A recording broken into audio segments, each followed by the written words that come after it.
Welcome to Mid-Vid Speedway.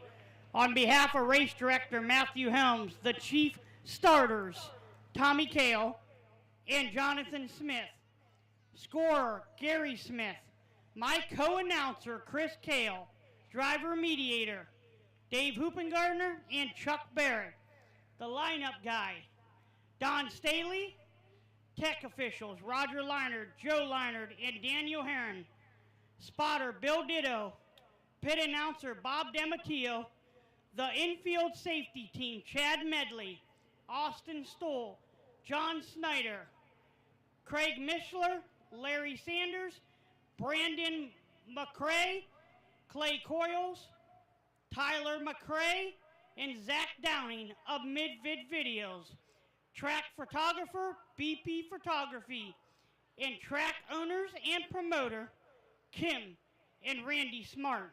I am your announcer, Little Hands. Welcome to week number 2, Autism Awareness Night, brought to you by Corey German Realtor at Thunder in the Valley. I ask all veterans, active duty, military, and frontline workers to stand for applause.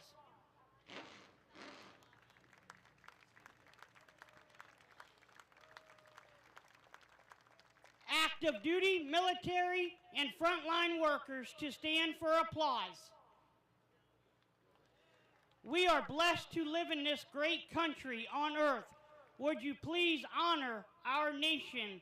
And if you are able to stand, please do so. Gentlemen, please remove your hats for tonight's prayer by Craig Mishler. Shall we pray? Dear Heavenly Father, we thank you for the sunshine breaking through the clouds right now here at Mid-Vid Speedway. We ask you to be with us this evening. We ask you to be with the drivers and their pit crews as they perform for us, their fans. We ask you to be with the track personnel as they do their best to keep the program moving as long and smooth as possible.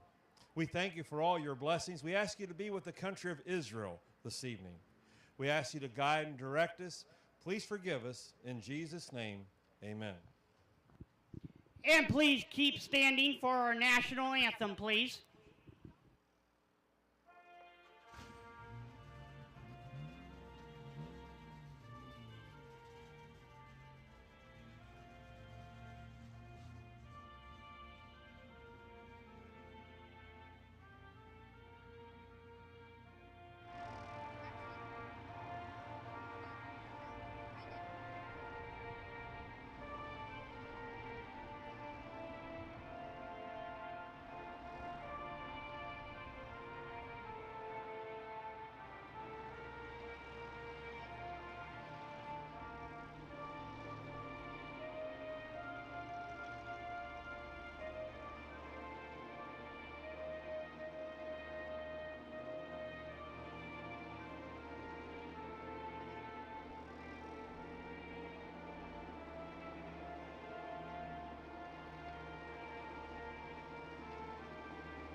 Will you guys give me a round of applause for Ian Porco, the birthday boy, Cameron Walker, and Jamie Leslie for bringing our colors and flags around Mid-Vid Speedway.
And then in second tonight, we got the 178 of Benson Feaster. We have two bandoleros. They're going to come around for the white flag. We're going to go one lap next time around. We're going to check green flag racing.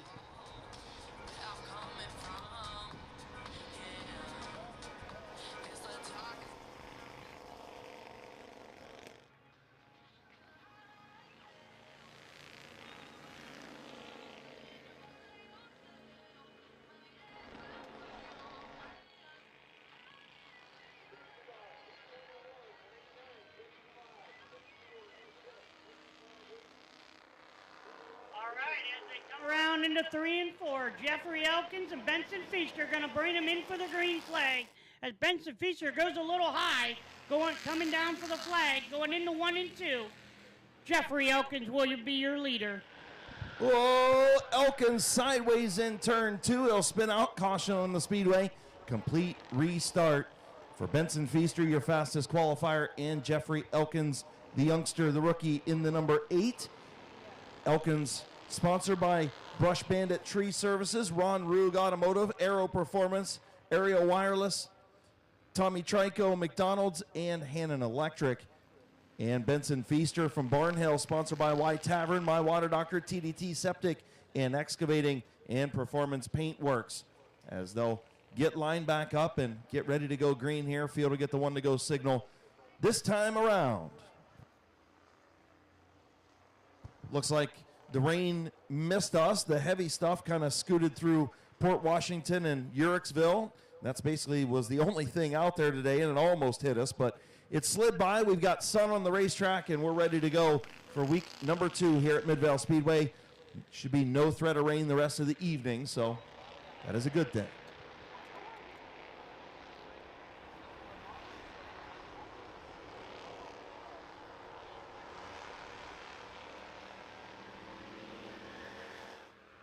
Green flag back in the air for the Bandos.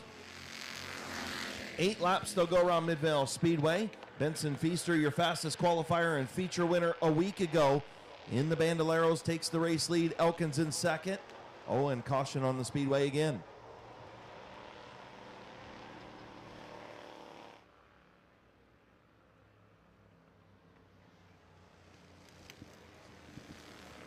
All right, folks, they must have had a bad start. They're coming out of 3 and 4. Flagman, chief starter Jonathan Smith and Tommy Kale telling them to slow her down a little bit. So we're going to try this one more time as they come out of 3 and 4 to take the green flag. Jeffrey Elkins and Benson Feaster will bring them in. Third time's a charm, right? Absolutely. You know, these are youngsters. They're learning, you know, so they're not the greatest, but they're going to get it. And Jeffrey Elkins goes out to the lead first as Benson Feaster battles on that outside in that 178 car. Dead heat down the back straightaway into turn number 3. Good racing up front. Feaster on the high side. Going to slide up the racetrack. Elkins on the bottom. Feaster on the top. Elkins will lead lap number 1.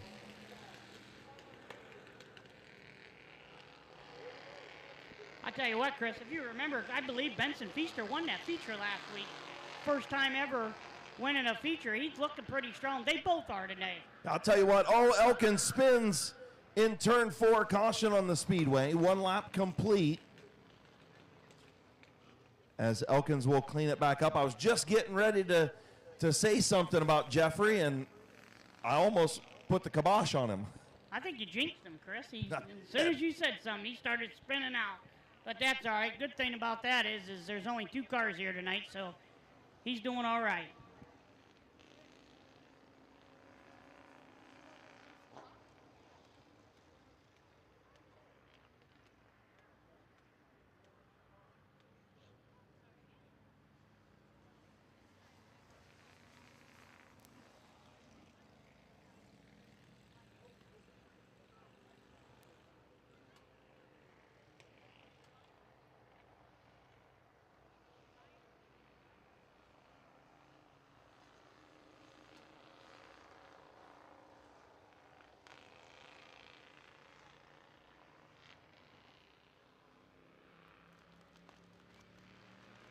Green flag. Jeffrey Elkins brings him in as Benson Feaster will be in your second position going into 1 and 2 as Benson Feaster looks to the outside here.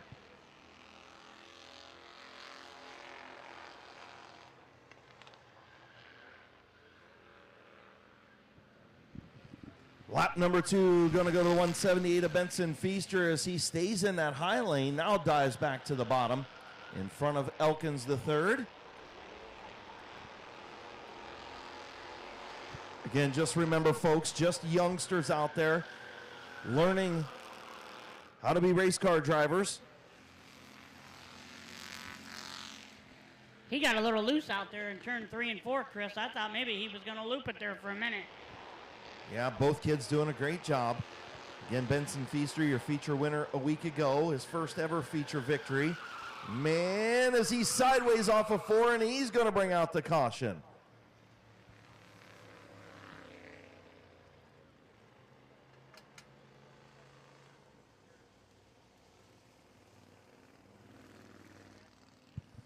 So Benson Feaster just trying hard to get lap times. Got a little loose out there in turn number 4. 4 laps complete, halfway home, 4 in, 4 to go. Elkins will be your race leader. 3 laps in, 3 in. Elkins your race leader. Benson Feaster in second. We'll get him lined back up and try it once again.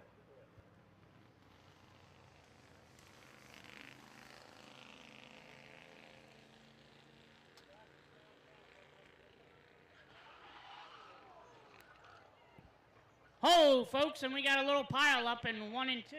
I don't know what happened there, folks, but I didn't see it. Wasn't even green flag race. Extracurricular activities in the bandos in the heat race. Oh, boy. well, I can tell you one thing. It's official now, Chris. The mall show's over for these kids. Time to go agreed. racing, folks. I agree. So we'll get it figured out over there. Turn number 2. Oh, boy.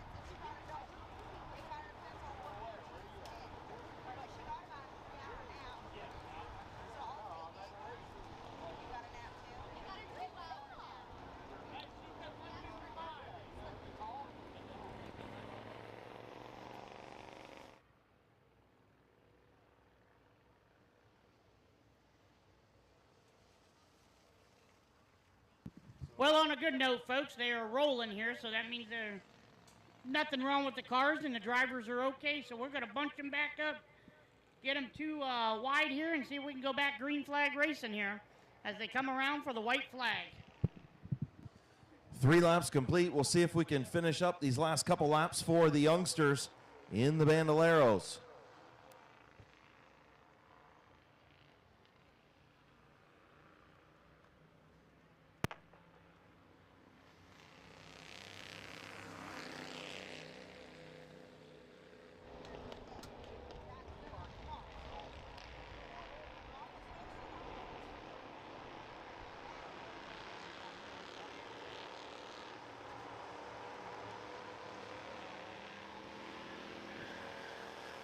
And the green flag is out as Benson Feaster will come across the line as the leader.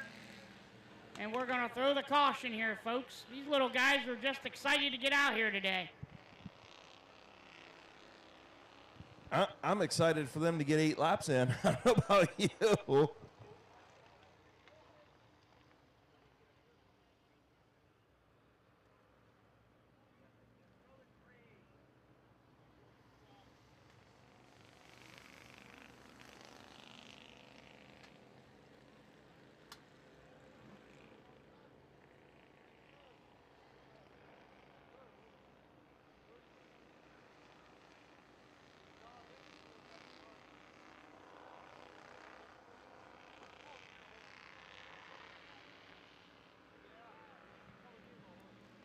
And the green flag as Benson Feaster will bring him in Leading them into lap number 1. Benson Feaster takes the lead. Jeffrey Elkins falls back into second position.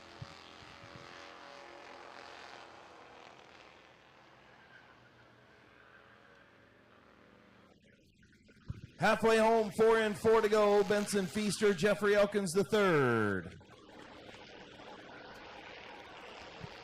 I tell you what, Chris, he's starting to check out a little bit.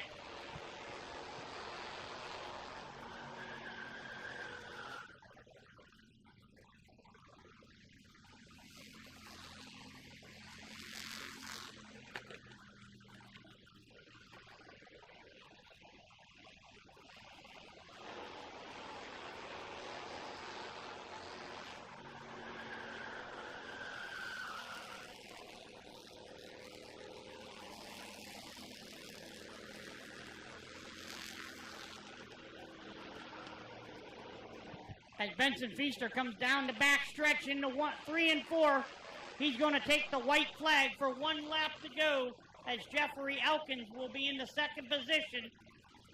1 lap to go for Benson Feaster.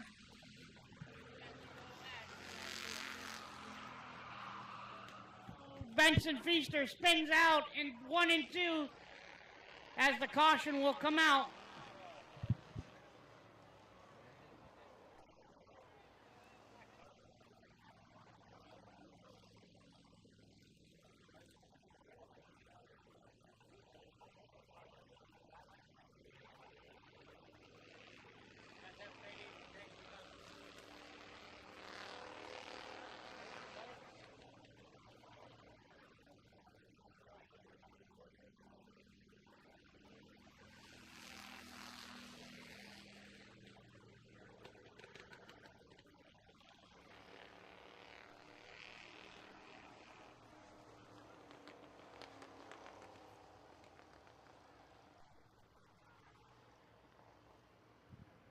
All right, folks, as the number 8 comes into victory lane here, everybody give a round of applause for Jeffrey Elkins and the number 8 Bandolero.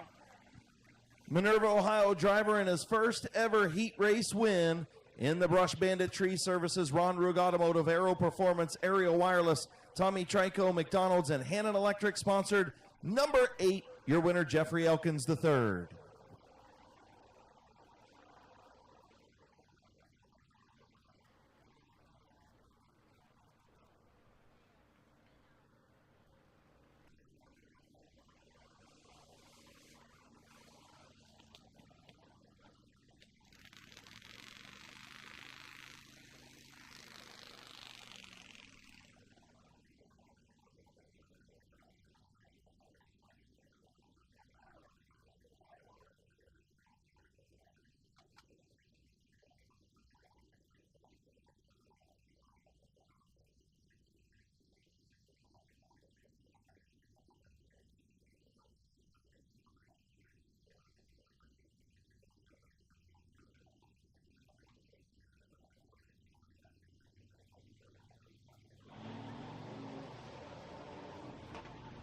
All right, folks, next on the track is our Wayne Dorr Street Stock Division. As he comes around in the number 75 car, we're going to have Bob Passwater Sr. In the 64 car, we're going to have Luke Porco. In the 75 car, we're going to have Tyler Harmon. In the 21 car, we're going to have Brady Cart. In the 00 car tonight, driven by Vinny Tanarelli, is driven by Emerson Hoffman. And then the 99 car is Jason Gruhl.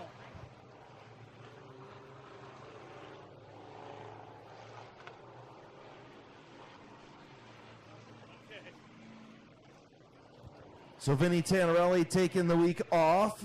Emerson Hoffman, hot shoe from the McIntosh Oil Company late models, driving that 00 grocery getter tonight.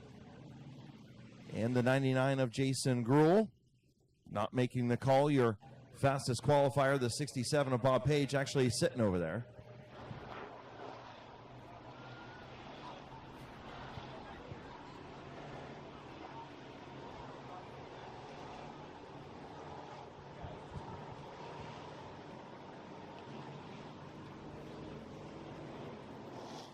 folks, we're coming into the green flag as Bob Passwater Sr. and Ian Porco bring him in. Passwaters on the bottom will have the race lead. And here comes Harmon to the inside of Porco. Porco up the racetrack. Passwater's going to lead lap number 1 off of turn number 4. Tyler Harmon in second. And all the way up to the third spot is the veteran Emerson Huffman. Passwaters blocks Harmon off of turn 2. And here comes the 0-0. And he is on the move, Chris. Emerson Huffman up to the third position in that wagon. Bob Passwater Sr. clear leader in the 75 car. Tyler Harmon in second. Emerson Huffman in third. And Brady Card in fourth. Emerson Huffman and Tyler Harmon battle for that second position as Bob Passwater Sr. is still your leader.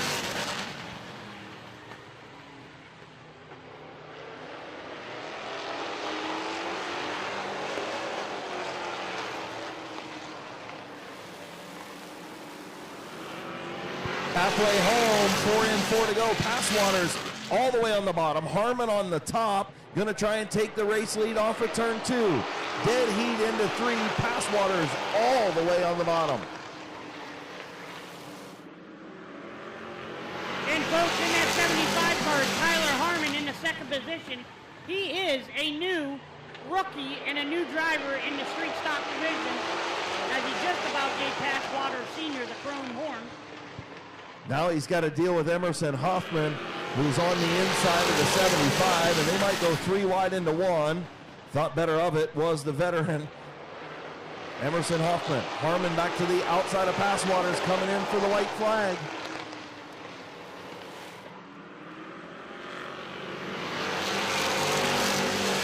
And Bob Passwater Sr. takes the white flag as the leader. Tyler Harmon still there on the outside. He gets a little loose. Emerson Huffman comes up the battle in the second position as he comes around 3 and 4. Bob Passwater Sr. will take the checkered flag. Emerson Huffman second. Tyler Harmon third. Brady Cart fourth. Ian Porco fifth. And rounding out the field in the 99 car is Jason Gruhl.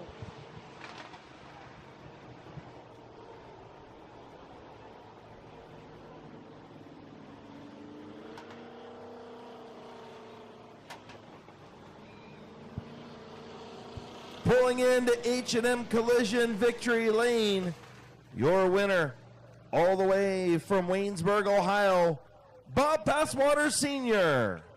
His sponsors are Canton Auto Salvage, Smith Auto Sales, Glass House Sanctuary, Church of God.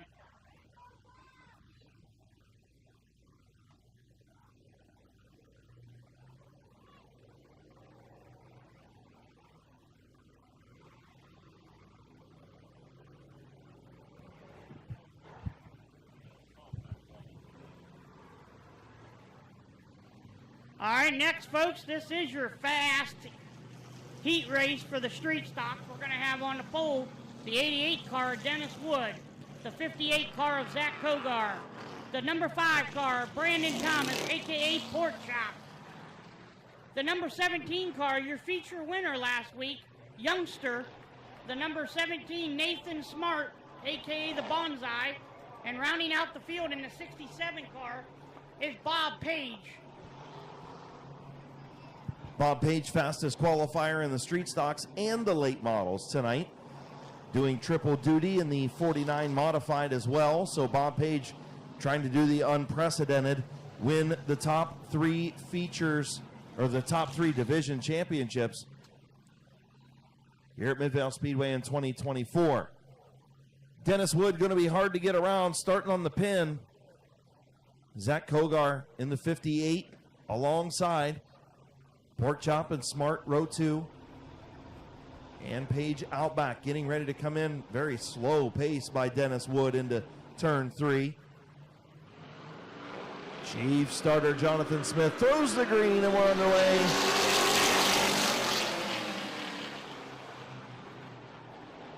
As they come out of 2, Dennis Wood and Zach Kogar battle for that number 1 position as Kogar is in second. I'll tell you what, folks, this is a stout field of street stock drivers. A lot of good irons in this heat race right now, as the battle still between Zach Kogar and Dennis Wood, as Wood takes the lead on the backstretch. Kogar gives Wood a little bit of shot going into 3. He'll tuck in behind Dennis Wood, your leader. And Page all over the back of the 5 of Brandon Thomas.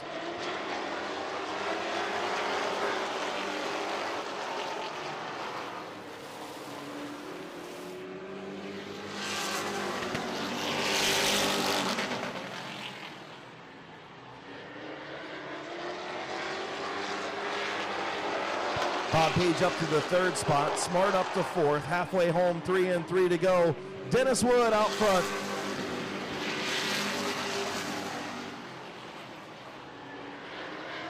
Dennis Wood still your leader as Zach Kogar is trying to catch him here.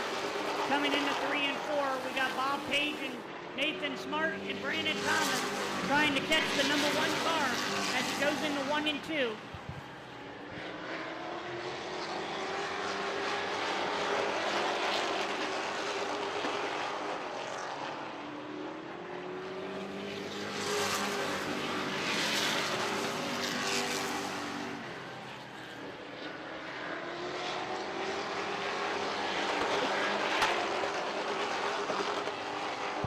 White flag in the air for Dennis Wood.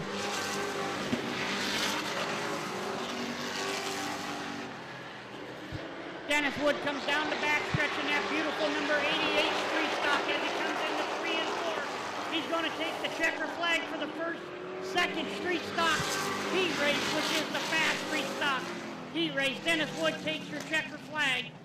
Zach Kogar 2nd, Bob Page 3rd, Nathan Smart 4th, and rounding out the field is the number 5 of Brandon Thomas, a.k.a. the Pork Chop. As he comes down into victory lane here in the 88 car, please give a round of applause for Dennis Wood.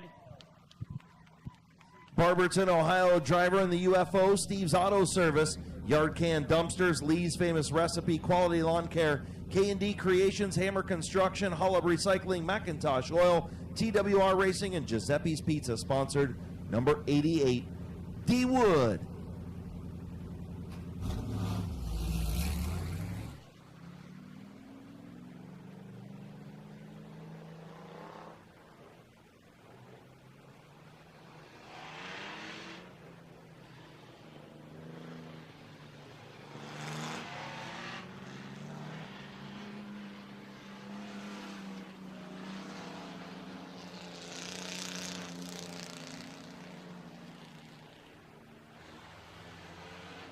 All right, folks. And the number 17 truck is Jake Beaver. Number 42 truck is Jason Shaw. In the 99 truck, your feature winner last week, Bob Johnson, and making his first appearance the 2024 season is the number 442 truck of Connor McLean. Connor McLean, your champion from a season ago, first ever championship in the O'Reilly Auto Parts mini truck division. Rick Brink unable to make the call for the heat race. We'll see if he can get his machine tuned up for the feature.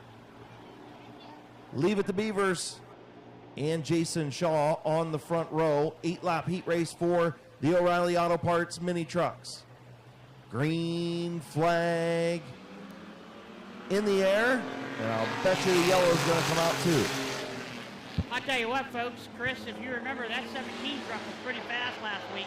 He led most of the race. I think he ended up getting past with maybe 2 or 3 laps to go in that feature.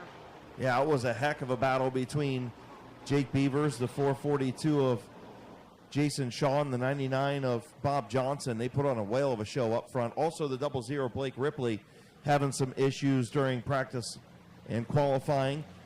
Sound like maybe some either transmission or rear end issues. Couldn't get it into second gear, so we'll see if he gets his machine ready to go for the feature as well.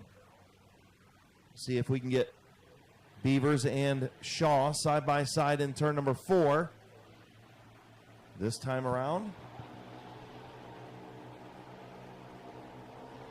All right, folks, let's see if we can get this right as they come out of 3 and 4 here. They're going to take the green flag. Much better start that time as they are dead even into turn number 1. Beavers on the bottom and Shaw on the top.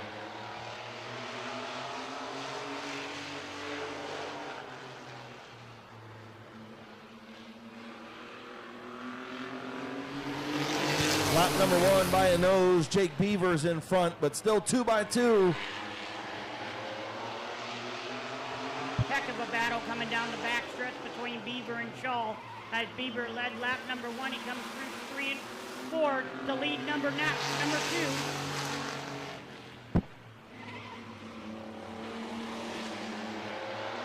Almost clear of Jason Shaw's. The 99 of Johnson gonna slip on that bottom lane underneath the 42 truck as Beaver's out in front.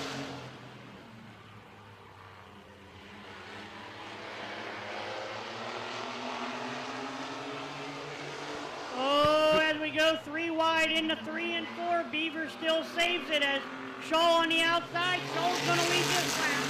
Halfway home, 4 and 4 to go. Bob Johnson thought better of that 3 wide move. Now Beaver's going to sneak back out. Bob Johnson going to try and make it 3 wide again. He's there. Bob Johnson on the bottom. 3 wide off of 4. Shaw way up the racetrack. Bob Johnson, your race leader. Jake Beaver in second as Connor McLean rolls up into that 3rd position. Rounding out the field in the 42 truck is Jason Shaw. Bob Johnson is your leader coming out of 4.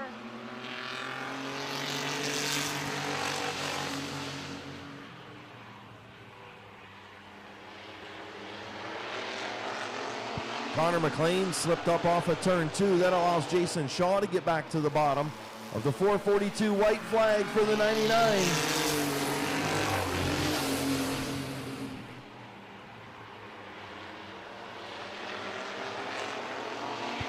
Final time into turn 3. Bob Johnson going to pick up another heat race win in the O'Reilly Auto Parts mini trucks. Jake Beavers will finish 2nd, McLean in 3rd, and Shaw in 4th.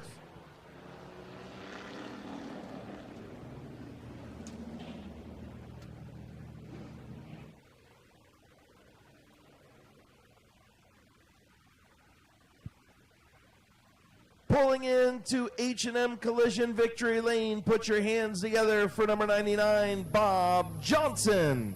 His sponsors are Benchmark Construction, Ken and Mark Nice, John Doe Van Staten Cage, Carroll County Coffee Company, Warrior Wash and Dental, and Mr. Drywall. Once again, give a round of applause for the 99 of Bob Johnson.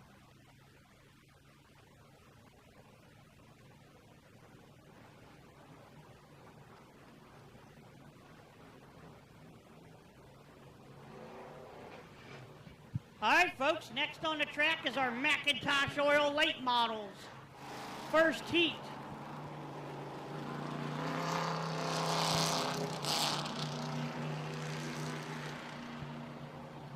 We got in the 62 car, the Caleb Swanson. In the 69 car is going to be Bob the Animal Eichel. In the 169, coming out on the track is Denny Benjamin. And in the 45 car, it is Kevin Gardner. And rounding out your field, first time here in 2024, the Mountain State Missile of Jonathan Ritter.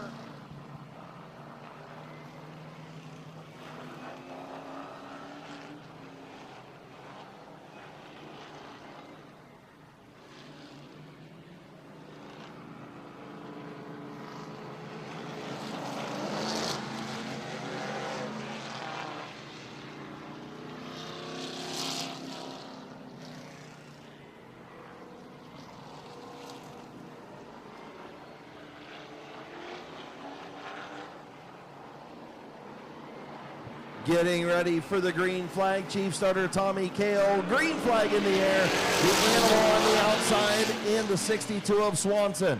The Animal going to have the race lead off of turn number 2. Move the Animal out front.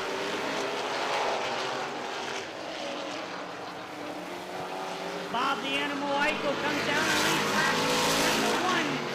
And Caleb Swanson in the 62 is second, and Denny Benjamin in the 169 is third. Kevin Gardner is fourth, and Jonathan Ritter rounds out your field.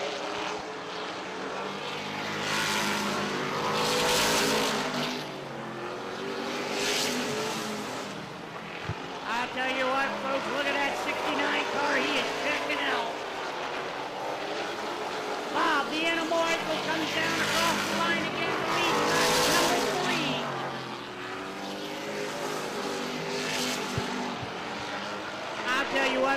look at that 69 car. He's got 2 spoilers tonight. He is fast.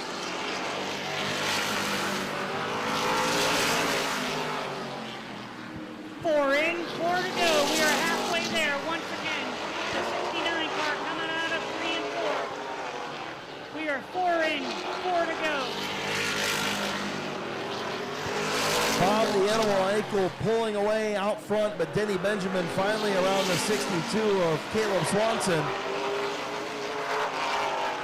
Does Denny Benjamin have enough time to catch the Animal? White flag going to come out next time as Ritter pulls pit side in the 28. White flag for the 69 of Bob the Animal Eichel.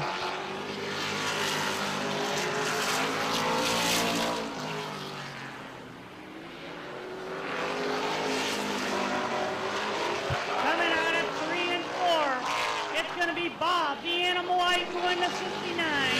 Denny Benjamin second, Caleb Swanson third, and rounding out your field is going to be the 45 car of Kevin Gardner.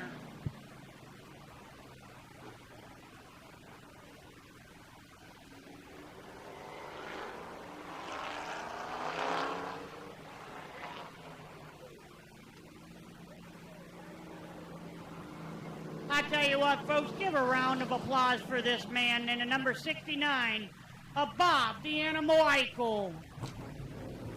The Animal been around Mid-Vid Speedway since almost Mid-Vid Speedway was first built. It seems like he's a staple here, and always good to see the Animal in victory lane, and the Animal Racing sponsored number 69 from Stone Creek, Ohio. Again, put your hands together for the Animal.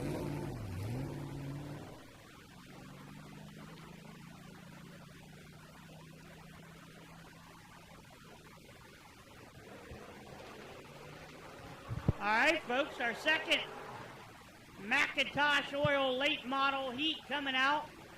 This gentleman here in the 09 car, all the way from Allen Park, Michigan. It is Austin Steele. Second place in the number 1 car out of Akron, Ohio, it's Jesse Adams. And then you got the 17 car of Bob Schneider. And then in the 17 car, it is Andrew Smart, and rounding out the field in a backup car donated to one of our other late model drivers. It is Bob Page in the 67 car, normally driven by Neil Rowling in the 999. Yeah, good job by Neil Rowley to lend up the 67 to Bob Page tonight, as mechanical issues, lost a motor yesterday in testing, and Austin Thiel all the way from Michigan had a good run last week. Andrew Smart, his first night out in that beautiful 17 ride. Then you've got 4-time champion Bob Snyder Jr. and Jesse Adams on the outside of the front row getting ready to go. Green flag racing. Austin Thiel, Jesse Adams. Green flag is in the air.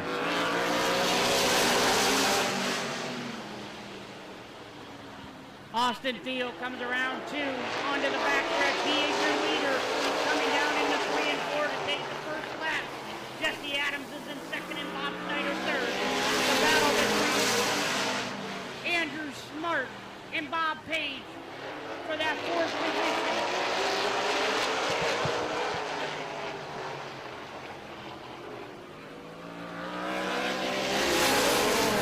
Problems for Bob Page. Started getting some smoke on the back straightaway. Your fastest qualifier to the infield. The 09 of Austin Thiel out front. Oh, slips up the racetrack. Jesse Adams through on the bottom.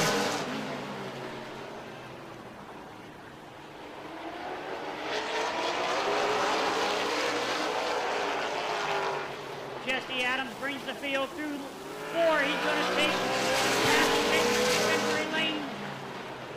4 in, 4 to go.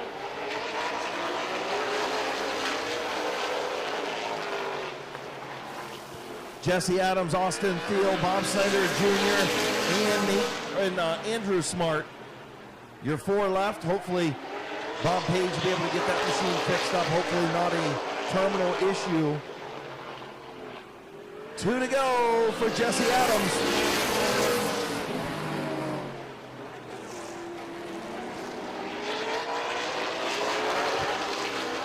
coming down into 3 and 4. He's going to take the white flag. Jesse Adams into number 1. Austin Theo in the second position.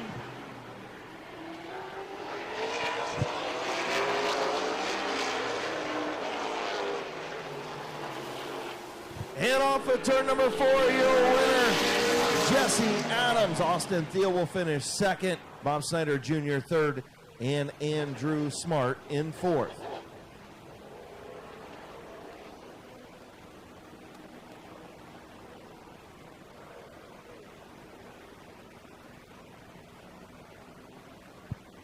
Pulling into H&M Collision Victory Lane for the first time this season in his first night out.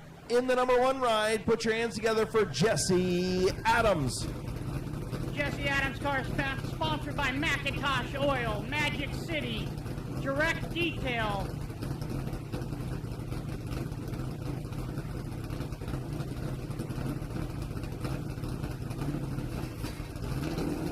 He's also sponsored by True Performance, too.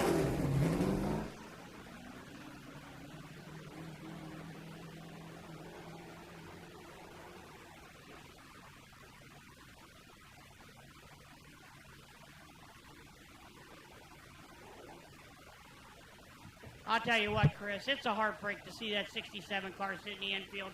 He has no luck. I was here last night, and he grenaded a motor.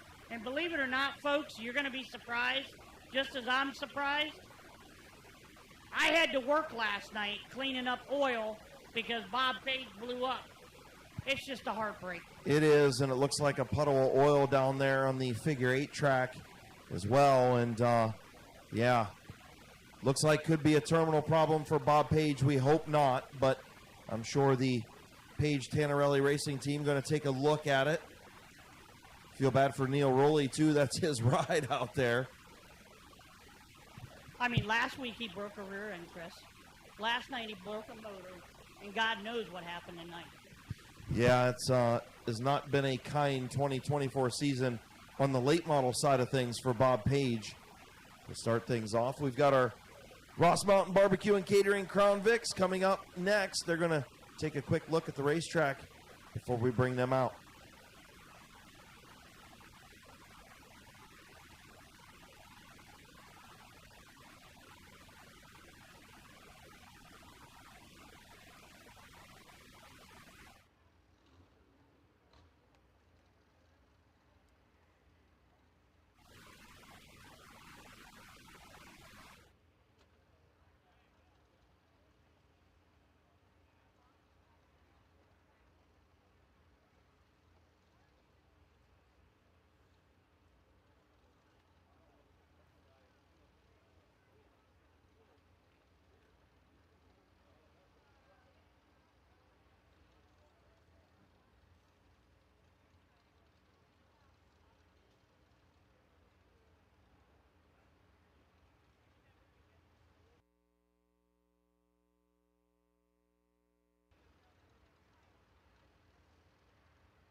All right, folks, we got the Ross Mountain Barbecue Catering Crown Vics.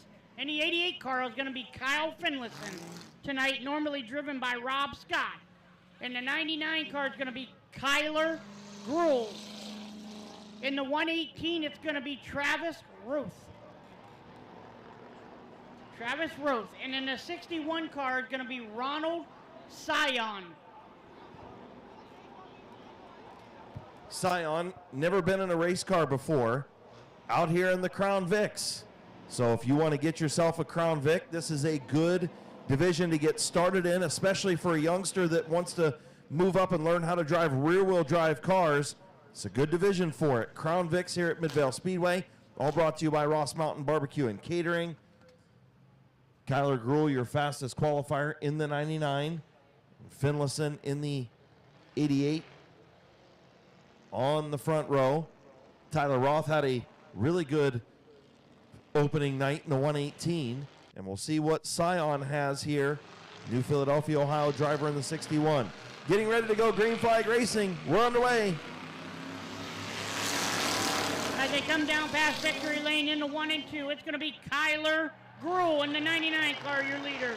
The 88 car is going to be Kyle Finlayson as the 118 battles for that second position, Travis Roth.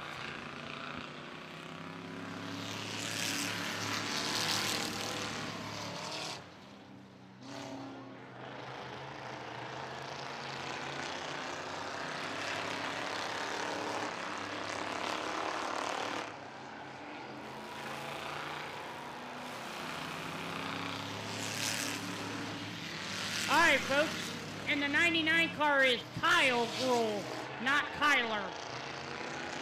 At least we think so for this heat race. Last time I checked, Kyler didn't have a beard, and I see a beard behind the helmet of that 99, but nonetheless, a Gruhl is out front. Roth runs in the second spot. Roth runs in the second spot. We're going to butcher Travis's name all year, I got a feeling. So if we're any fans out there with the 118 car, we'll apologize now. We are sorry. I'll tell you what, folks, this is a heck of a division. If you're thinking about getting into racing, the Crown Vic division is a pretty cool class. It is growing weekly.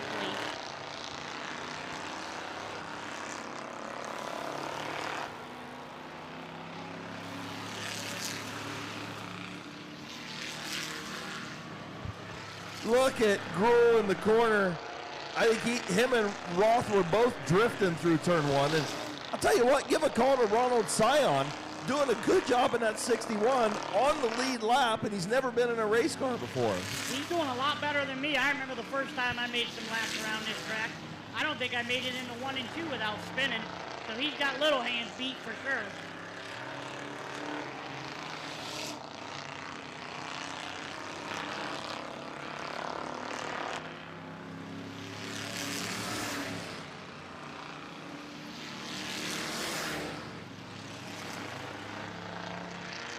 Final time down the back straightaway into turn number 3 is the 99 of Kyle Gruhl.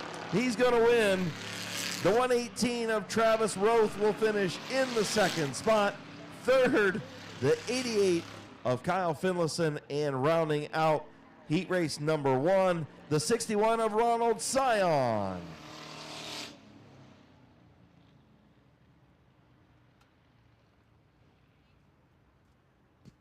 All right, everybody, if you would give a round of applause for the 99 car of Kyle Gruhl. His sponsors are Kaiser's Auto and Fabrication, Clearview Signs Reconditioning,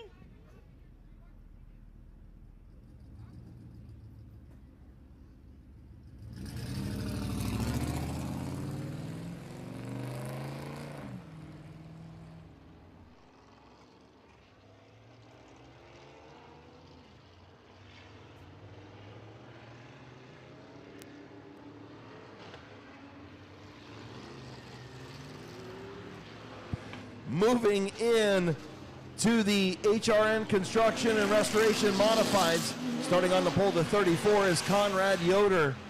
The 74 is Bob Passwaters Jr. The 13, first night out this season is Kenny Feaster Jr. The 53 is Chuck Elkins. The 09, last week's feature winner, Philip Cox. The 49 is Bob Page. The 64 of Ian Porco. And your fastest qualifier, the 38 of Kevin McClintock. And folks, these are, I named these cars last week for the first time. These are our ground pounding modifieds.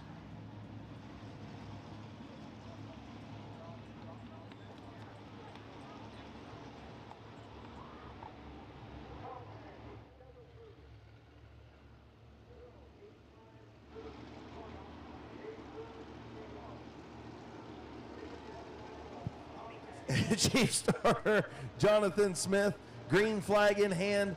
Conrad Yoder, Bob Passwaters Jr. in turn 4, green flag in the air. As we go into 1 and 2, Bob Passwater Jr. takes that lead as Conrad Yoder and Kenny Feaster and Bobby Page. Way up the racetrack goes Passwaters, almost lending to a 3-wide move by Elkins, but thought better of it. Yoder's going to battle back on the bottom, gets tight, and the 74 Passwaters Jr. back to the race lead. Elkins going to move to the outside of Conrad Yoder for second.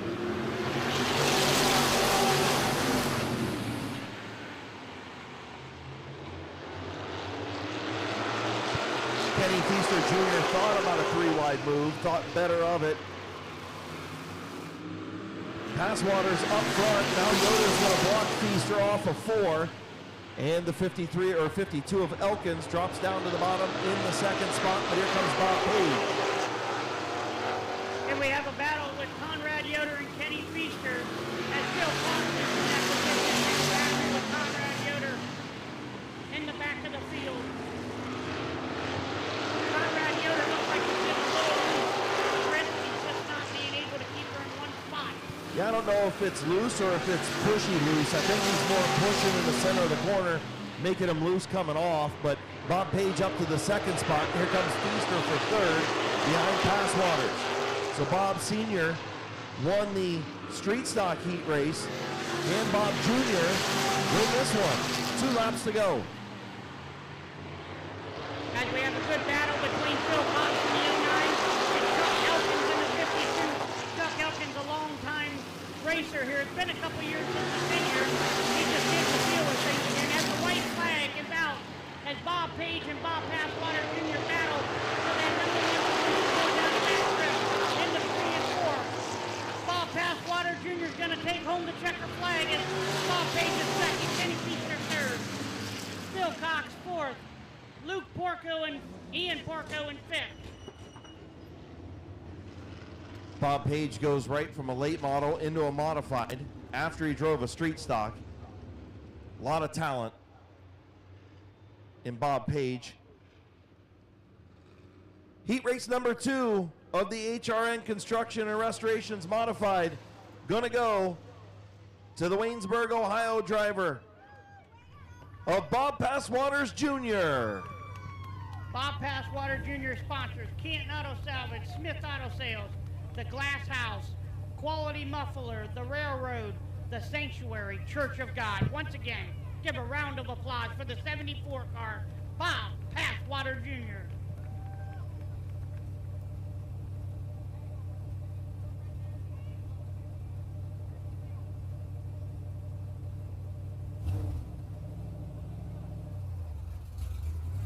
Next coming out on the tractor is going to be My Water Doctor Compacts as the number 9B, Chris Hines.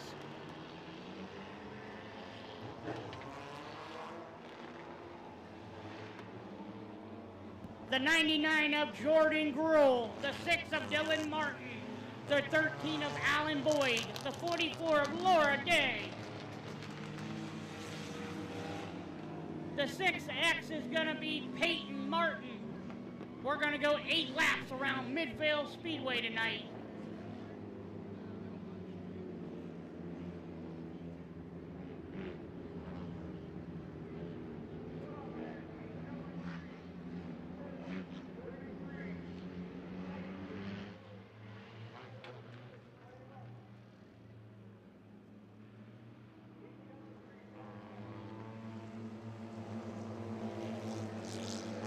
All right, folks, white flag's out. That means next time around, our bumblebees are going 8 laps.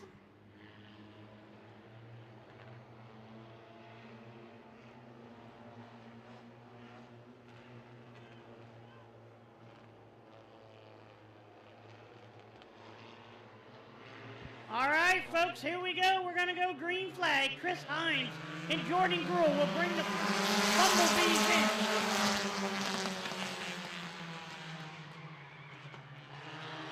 Jordan Gruhl out to the race lead, but he slipped up off of 2, having issues as Hines going to ride back to the bottom. Hines, rookie driver in the 9B, is going to lead lap number 1, but here comes Alan Boyd. 3 wide into turn 1. Boyd on the rumble strips. Hines into Gruhl. Caution on the speedway. That was a hard hit down there, Chris. That was a hard hit between Jordan Gruhl and Chris Hines. Hopefully these 2 cars can get back on the track. It kind of looks like Chris Hines might have a left front flat, but I'm not sure.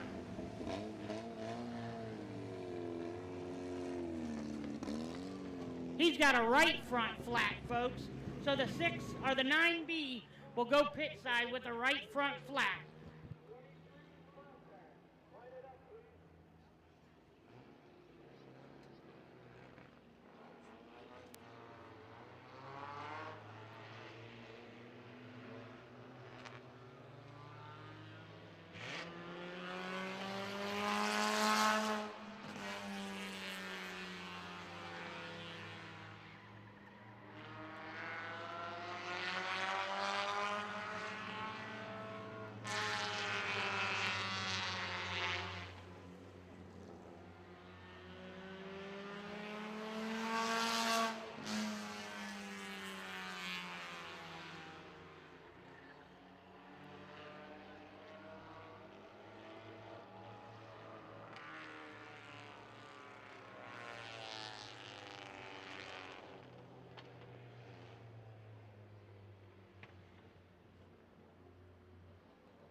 So the 99 car of Jordan Gruhl will be called with that caution.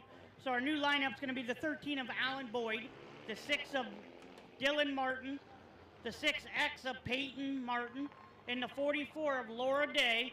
And rounding out your field is the 99 of Jordan Gruhl. White flag, 1 lap to go here, folks. Next time around, we're going to go green flag racing.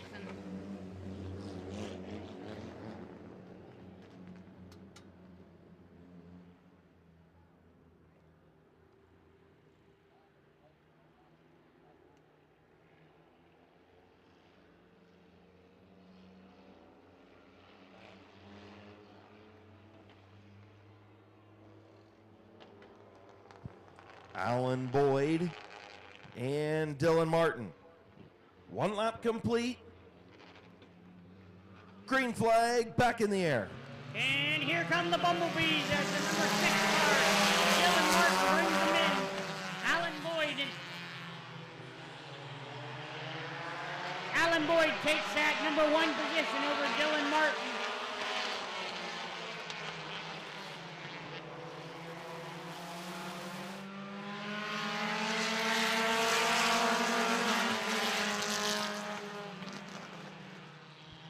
Alan Boyd kind of checking out a little bit as he's on the backstretch, the number 13 car.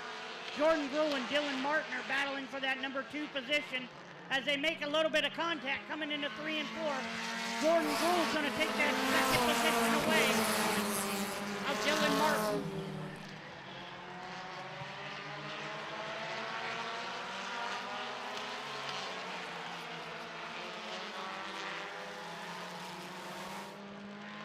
Coming in, it's going to be halfway, 4 in, 4 to go for Alan Boyd.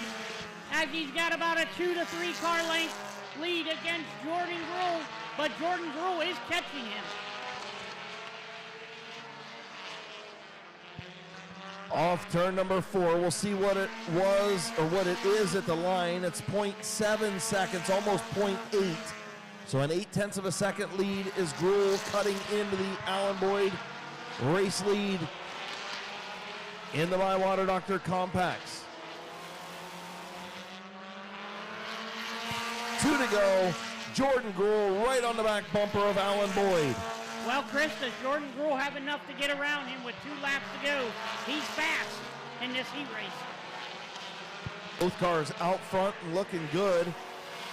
White flag in the air for Alan Boyd.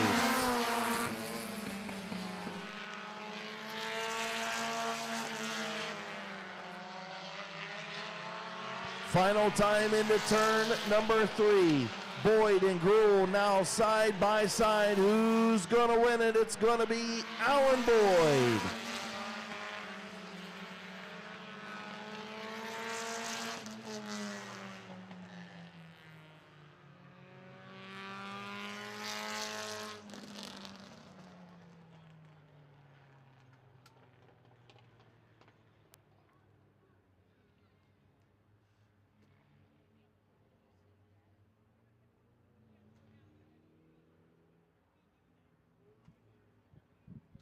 All right, folks, will you please give a round of applause for Alan Boyd out of Uricksville, Ohio.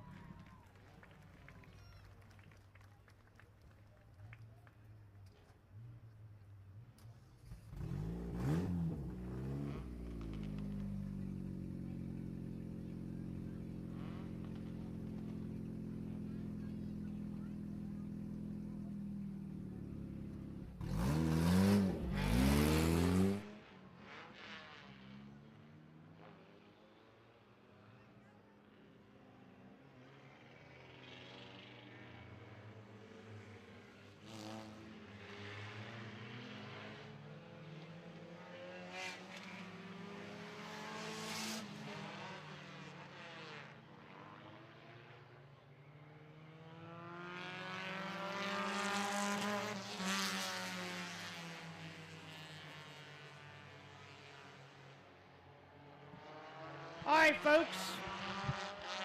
The number 12 car, Jimmy McKinley. The 85 car, Jonathan Weber. The number 30, Alan Walker. The number 20, Larry Ennis Jr. The 84, Scott Whitten. And the 3L, Justice Lenards. We're going to go 8 laps around Midvale Speedway here for this Bumblebee heat race.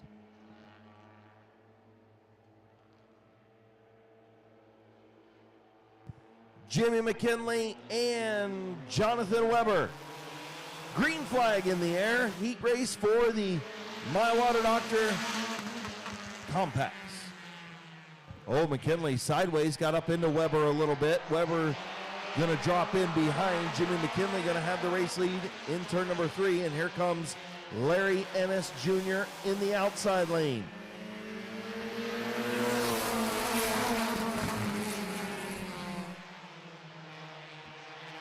As Jimmy McKinley leads it on the backstretch, Jonathan Weber all over the back bumper as he looks to the inside of Jimmy McKinley. Alan Walker, Larry Ennis Jr. battle for that 3rd position. Justin Lenard making it 3 wide down the front stretch.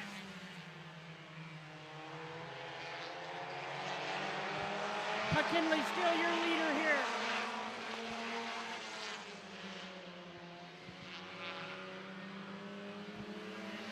Scott Whitten and Justin Lenard back in the field in the 84 and the 3L battling for that 4th position. Still a good battle for 4th. Front 3 have single filed out halfway home. 4 in, 4 to go.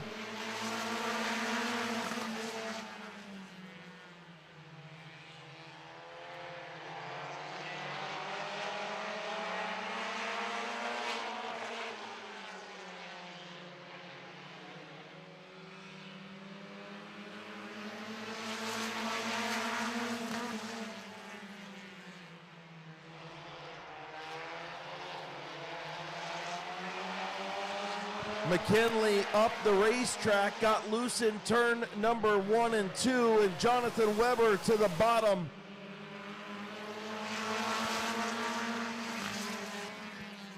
And Justin Lennard gets sideways, and Weber gets sideways. We got a caution here, folks.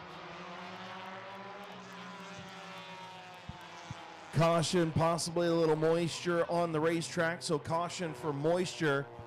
Hopefully this is just a quick one. Boy, I shouldn't talk about the R word anymore. I said we were going to be good the rest of the night, and the weather forecast said we were. So we'll see. We'll take a look at the radar here. Shouldn't be anything that is going to cause us a long delay, I wouldn't think.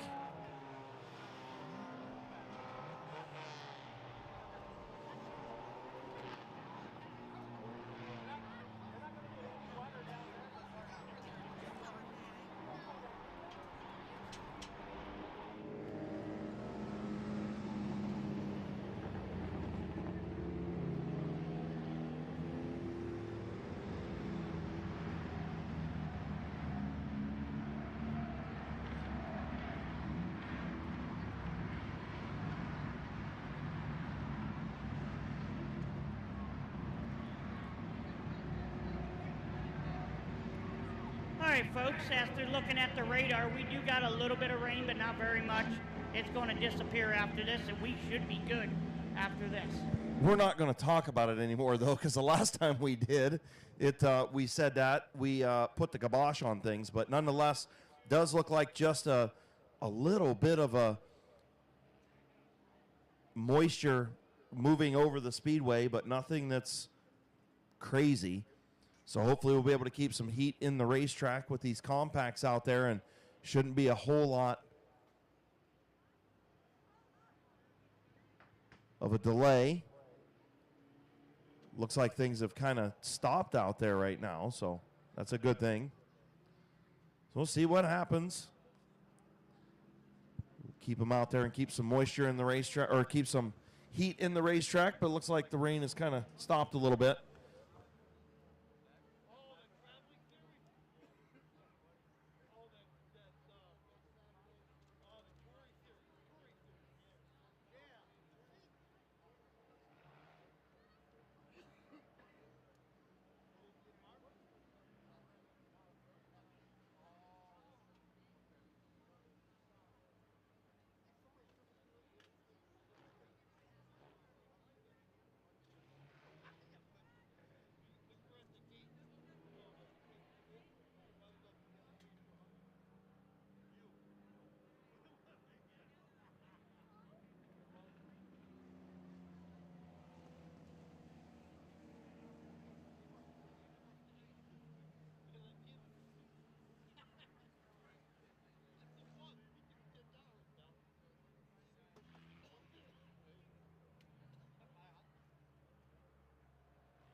So just checking it out there, and looks like the rain has stopped. Should be dried up pretty quickly on the racetrack as the weather behind you. I mean, you can turn around and look behind turn 4, behind the main grandstands, and we've got sunshine over there towards New Philadelphia, Dover, and whatnot. So should be good to go after this, but nonetheless, a little sprinkles out there for a minute. And caution will be for the moisture on the racetrack, and we should be about ready to go here in just a second.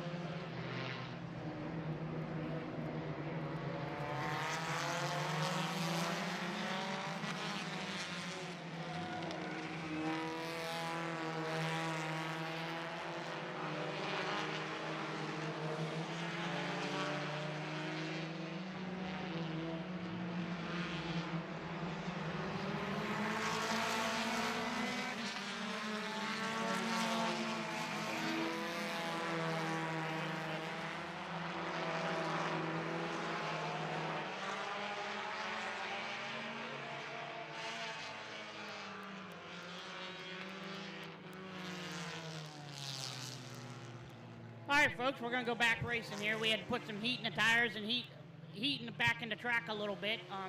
85 car, Jonathan Weber is your leader. Justin Lenards in the 3L will be second. 84 will be Scott Witten. 30 car will be Alan Walker. And rounding out your field is going to be Larry Ennis Jr. in the number 20.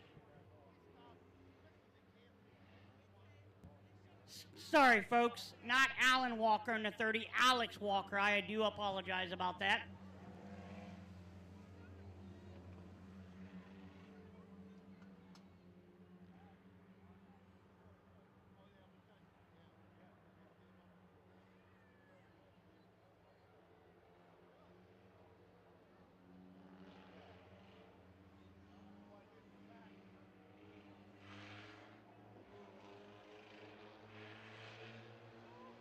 So getting ready to go back to green.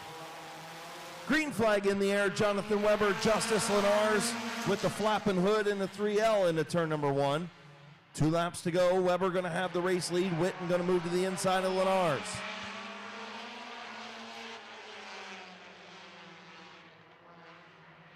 White flag for that 85 car, Jonathan Weber. Can he pull this off here as Scott Witten and Justin Lenards battle for that number 1 spot?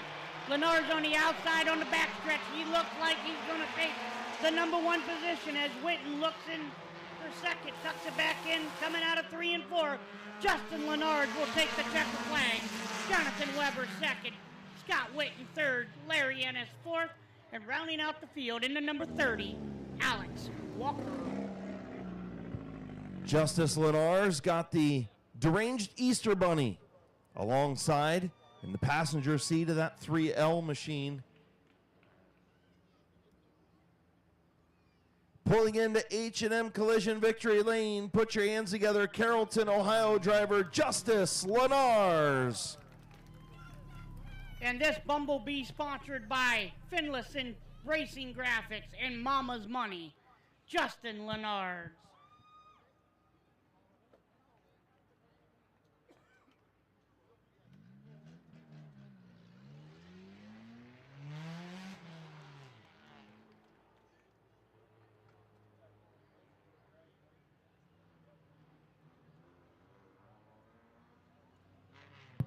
All right, folks, the next Bumblebee race is going to be the 04 car of Mike Strainer, the 43 car of Andrew Bethherds, 23 car of Brenton Irwin, the 202 car driven by Braden Maurer, normally driven by Kira Maurer, the 0 car, the old-timer, Delmer Clark, the number 6, driven by Nolan Caldwell. The 42 car driven by Damian Andrews. And then the 19 car rounding out the field is AJ Andrews. We're going to go 8 laps around this Midvale Speedway. B feature winner Alan Clark in the 0. Think he touched up the bumpers on that machine after his feature win a week ago. The old veteran Mike Stringer out front on the pin. Andrew Bethherds on the outside, first night out for Bethherds. Getting ready to go 8 laps around Midvale Speedway. We're underway.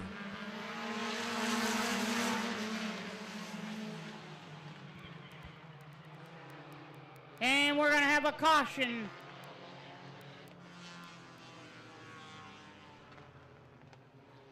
Tell you what, folks, they go down into 1 and 2 there. I don't know if it's because of the rain or if it's these cars are loose, but they're sliding and they're a little loose. As Stringer took her down into 1 and 2, and Bethherds took her down into 1 and 2, and they were sliding a little bit. We're not saying anything else about the R word. We're done. We're done with the R word.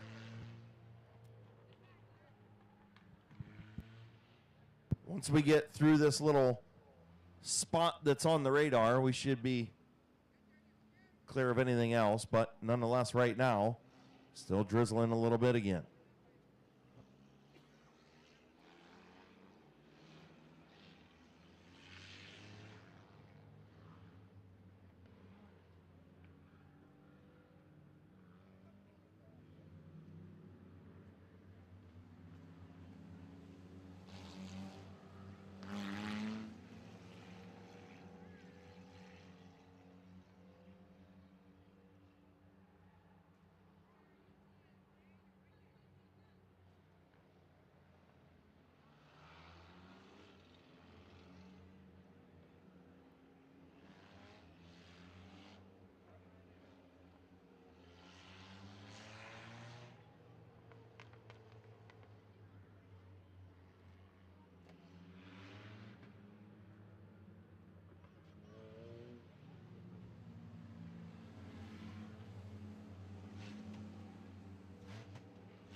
All right, folks, we're just trying to keep heating the tires, keep heating the track here as this little bit of weather comes through.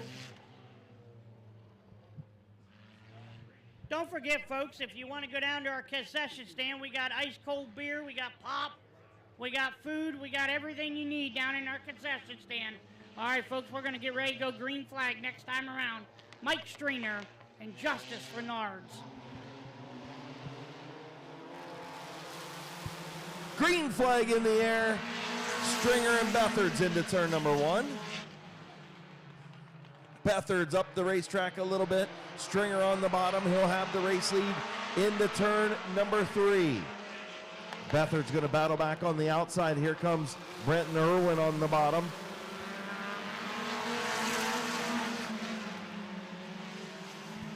Brenton Irwin gets up beside Bernards to battle that second position as Mike Stringer is your leader.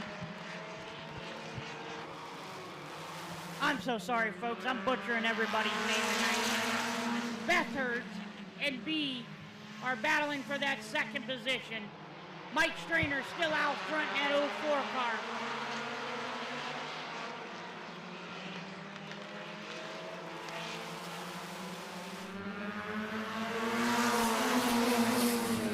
Here comes Brenton Irwin to the outside of Mike Stringer. Braden Maurer right behind. Halfway home this time, 4 in, 4 to go. Brenton Irwin trying to take the race lead. Can the young gun get around his grandpa in the 04 car as Brenton Irwin in the 23 battles for that number 1 position against his grandpa?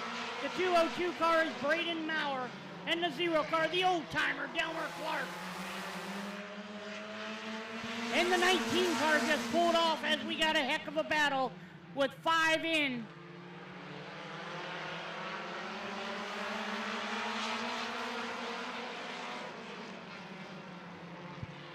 Still on the outside of Stringer is Brenton Irwin. Stringer continues to lead at the line. Going to get the white flag this time. Running out of time is Brenton Irwin. Braden Maurer sideways in the 202. White flag in the air.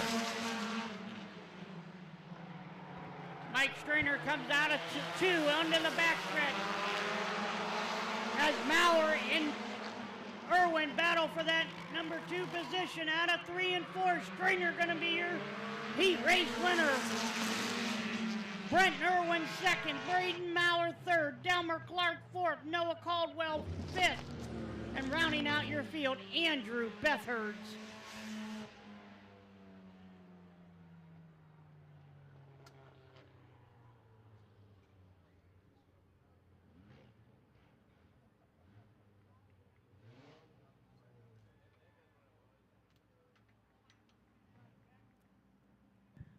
All right, everybody, if you would, please give a round of applause for Mike Stringer in the 04. Yerkesville, Ohio driver in the Schilling Electric sponsored 04.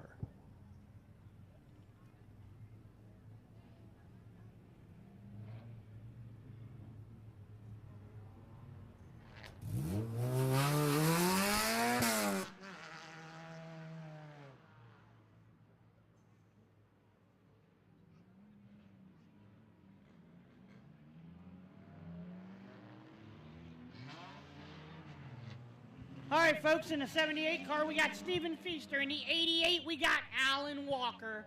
First time in the 2024 season, the number 64 car of Jamie Leslie. In the 429 is the birthday boy of Cameron Walker. Rounding out your field in the number 69 car, we're going to have Drew Romick. We're going to go 8 laps. Feaster and Walker will bring him in.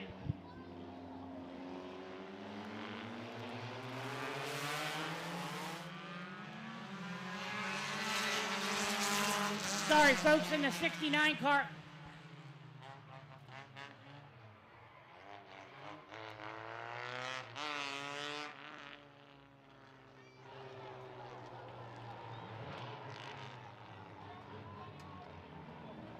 All right, folks, we're going to get a complete restart here as they slid around 1 and 2 here.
So definitely is raining down in turns 1 and 2, but it's just kind of spitting down in 3 and 4. It's really kind of weird right now, but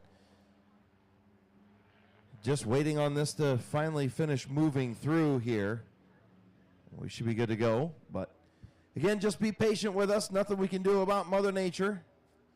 With it being windy and the racetrack being warm, it won't take very long to dry this up. We just got to wait on it to stop.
So again, just a reminder, folks, we will just continue to circulate out here and hopefully keep some heat in the racetrack. Turns 1 and 2 is definitely worse than 3 and 4 is, but try and keep some heat in the racetracks. Just a reminder, if you did not pay to sit in one of our skyboxes, please do not sit there.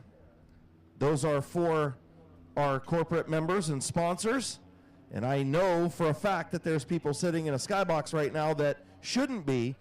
So please make sure you make your way back into the grandstands, as those are for sponsors, not for the general fans to sit in. Also, on the top part of the grandstands where those skyboxes are, there are white painted lines or white painted seating areas. Those are the steps leading up to the skyboxes. Please do not sit there.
All right, folks, we're gonna send these guys into pit side for a minute while we got a little bit of rain coming through.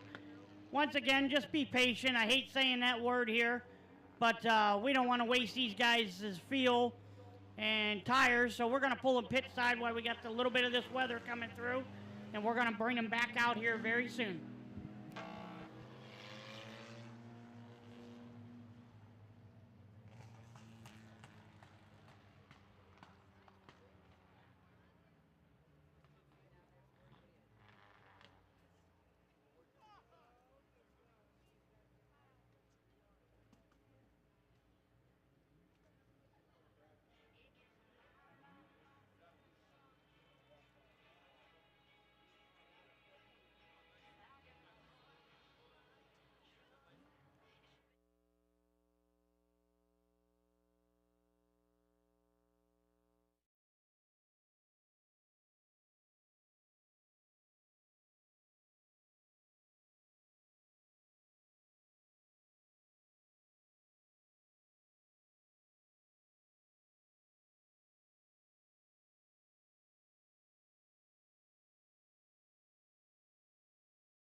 I'll tell you what, Chris, this is a heck of a battle between the 1 and 2, top 2 cars up front here, side-by-side battle as they go down the backstretch. I think it just confirms that the racetrack is good and dry. And I think that's what everybody wanted to see, 4 and 4 to go. Absolutely, Chris. Just took us a second to dry that track, and we're good. We're back to green, and we're racing, baby.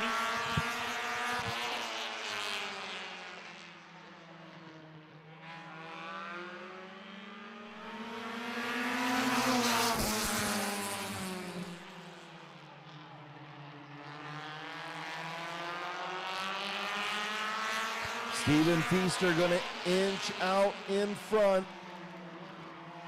Off turn number 4, 2 to go. And we got a battle now for that second position here. Jamie Leslie comes up. And the 64 car trying to get around the 78 and the 88. As we come into the white flag out of 3 and 4, Steven Feaster and Alan Walker. Alan Walker leads that lap as they battle side by side coming out of 2. Into the backstretch, Steven Feaster, Alan Walker. Who's going to take the checker flag, fans? Off turn number 4, get your cameras ready. Who's it going to be? Steven Feaster by a nose. Alan Walker will finish second, Jamie Leslie third, Drew Romig in fourth.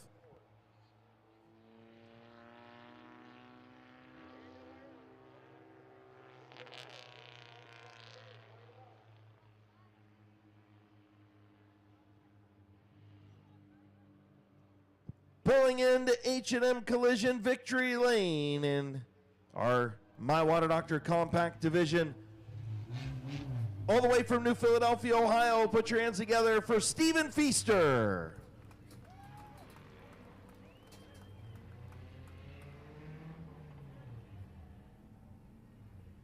Okay, so it's Eric Feaster and not Steven in the 78. Thank you for Chief Starter Jonathan Smith for updating that for us, because we thought Steven Feaster was in that car. All right, next up on the track is our Bumblebees again. The 62 car is Caden Scott. The 427 of Josh Huff. The 72 of Eric Johnson. The 57 of Blaze Bacon. The number 9 of Gavin Roop. And rounding out the field in the XX1 is Justin Riley. Final heat race features to follow immediately after this one. Field in turn 4, green flag in the air. Justin Riley, your fastest qualifier at the back of the field. Good battle up front, hands to start things off. Caden Scott takes that lead over of Josh Huff. Caden Scott coming out of 3 and 4, looks good. He's going to lead lap number 1 as Blaze Bacon and Josh Huff battle for that second position. Eric Johnson in the 4th position. The Sizzler Blaze Bacon looking for a little bit of redemption, got blocked by lap traffic and lost his chance to win the opening night feature win a week ago, battling on that outside, trying to get around Eric Johnson.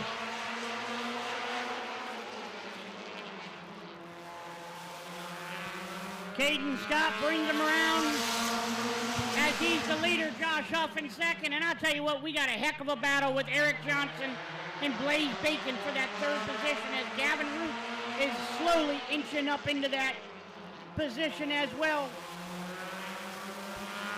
We are 4 in, 4 to go. We are halfway as Caden Scott is your leader. Josh Huff second as they come down the backstretch.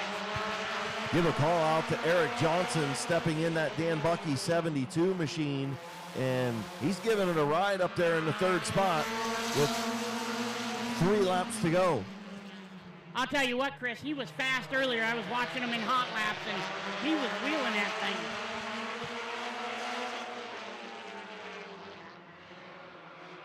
Gavin Roop sideways as he got to the inside of Johnson, but unable to get anything done. Now Bacon going to do the crossover. He's underneath Gavin Roop. And Josh Huff all over the back of the 62 of Caden Scott. White flag this time for Caden Scott. 1 lap to go as Caden Scott goes down into 1 and 2. Josh Huff all over the back bumper of that 62 car. Does Huff have enough to pull off this heat race coming out of 3 and 4? And it looks like Caden Scott's going to be your heat race winner. Josh Huff second. Eric Johnson third. Blaze Bacon fourth. Justin Riley and Gavin Roop round out your field. All right, folks, if you would give a round of applause for the 62 car of Caden Scott. Roswell, Ohio driver in the Bear Claw Farms, Buckeye Tire, Quaker Drive-Thru, Lutz Drive-Thru, Lee's Famous Recipe, TDT Septic and Excavating, Lutz Body and Paint, and Reichman Plumbing sponsored number 62, Caden Scott.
So just waiting on our Bando drivers to get out here. The street stock starting to line up for their feature over pit side as well. So waiting on the youngsters.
So the Bando's pulling out onto the speedway for their feature.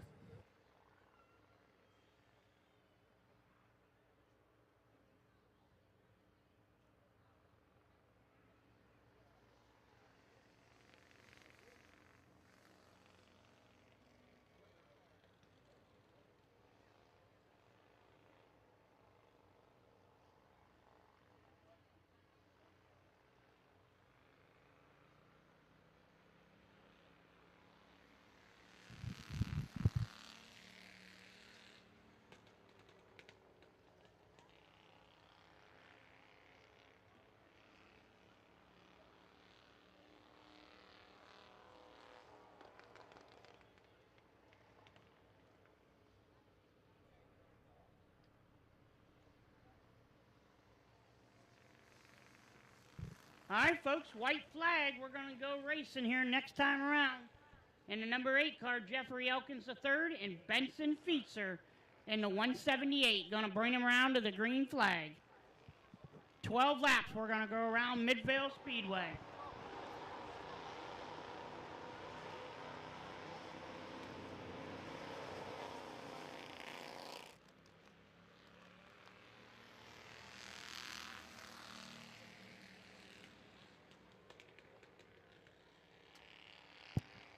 Benson Feaster will have the race lead off at turn number 2. Elkins drops back on the low line into the second spot. Feaster off of turn number 4 will lead lap number 1. Elkins in second. Back from the fence on the front straightaway. Back from the fence, please. Back from the fence.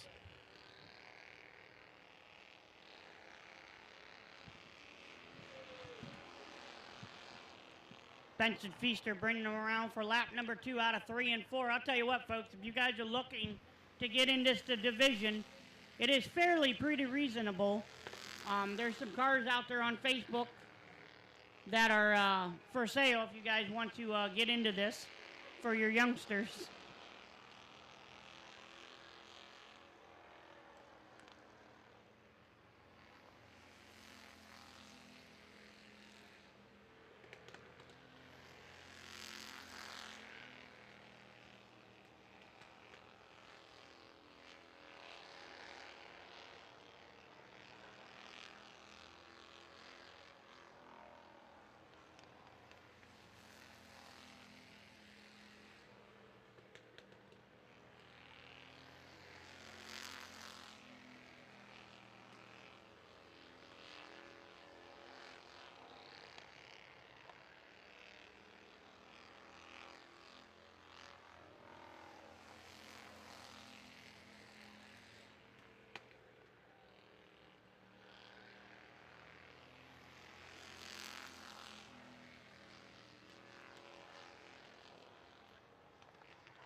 So Benson about a half a lap lead over Jeffrey Elkins III.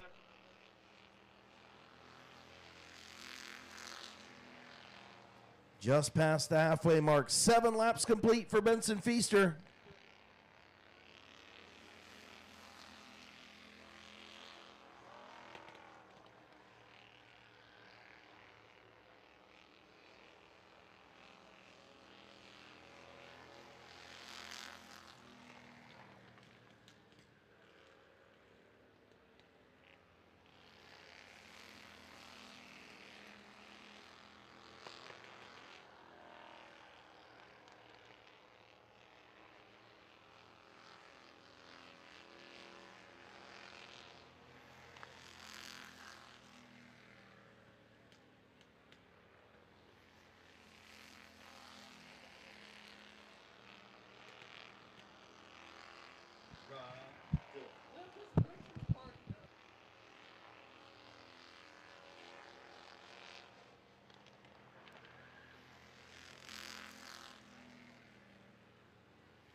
Nine laps in, 3 more to go for Benson Feaster. Can he catch Jeffrey Elkins III here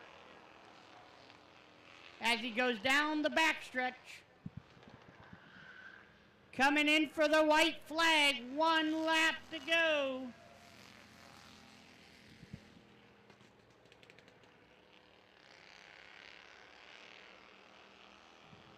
Benson Feaster brings her down the backstretch going into 3 and 4. Coming out of 4, is he going to be able to pass him? And he is not. Benson Feaster, your feature winner in the 178 Bandolero tonight.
Pulling in to H&M Collision, Victory Lane in the Y Tavern.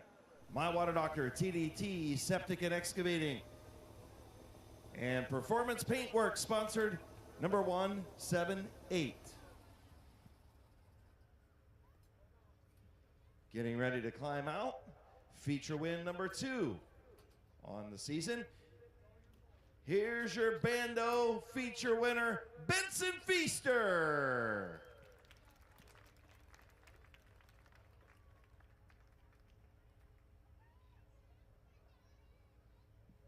All right, buddy. I'll tell you what, this thing was just fast, wasn't it? Yeah. So what happened in the heat race? I was told to ask you about that. Well, when I was going around the turns, it kept on pushing. Okay, why was it pushing? I don't know. Maybe, did Dad make a mistake and make a bad adjustment? Yeah. Oh, okay, that's what I figured it was. And you told him, hey, you got to loosen this thing up, didn't you? Sure. All right. Who you want to thank, buddy? TDT, Y Tavern, and my dad. Congratulations, buddy. Thank you. Your winner, Benson Feaster.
All right, folks, next on the grid is our Wayne Doors Street Stock Division. 20 laps we're going to go. On the pole is going to be the 99 of Jason Grohl. The 75 car is going to be Bob Passwater Sr. The 64 car is going to be Luke Porco. The 75 car is going to be Tyler Harmon. 21 car going to be Brady Cart. The 00 car, normally driven by Vinny Danarelli, is driven tonight by Emerson Huffman. In the 88 car is going to be Dennis Wood. In the 58 car, Zach Kogar. In the 5 car, Brandon Thomas, a.k.a. the Pork Chop. In the 17 car is going to be Nathan Smart, a.k.a. the Bonsai. And rounding out your field, your fastest qualifier in the 67 car is John Tanarelli. And folks, look at them brand new lights. The lights being turned on at Midvale Speedway by Boulevard Lanes and Mr. Trailer Sales. Boulevard Lanes and Mr. Trailer Sales are light sponsors at Midvale Speedway. Getting ready to go for the Wayne Door Street Stocks. Jason Grohl on the pole. Heat race winner Bob Passwater Sr. on the outside. Luke Porco, Tyler Harmon, row 2. Brady Cart, Emerson Huffman, row 3. 20-lap street stock feature is green.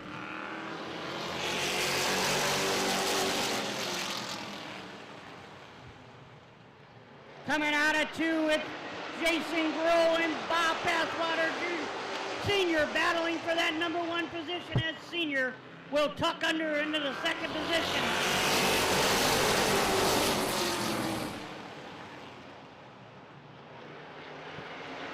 Luke Porco in the 64 car will be battling for the 2nd position beside Bob Passwater Sr. Brady Cart's moving up. Tyler Harmon's right there too as they make contact coming out of 3.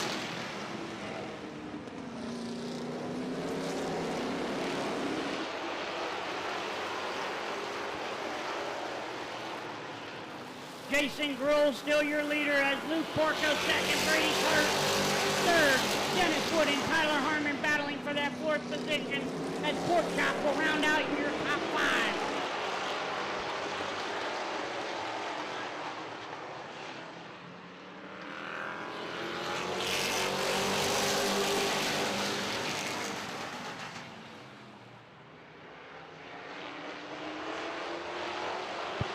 Jason Gruhl with about a 7/10 of a second lead over Luke Porco and Brady Cart.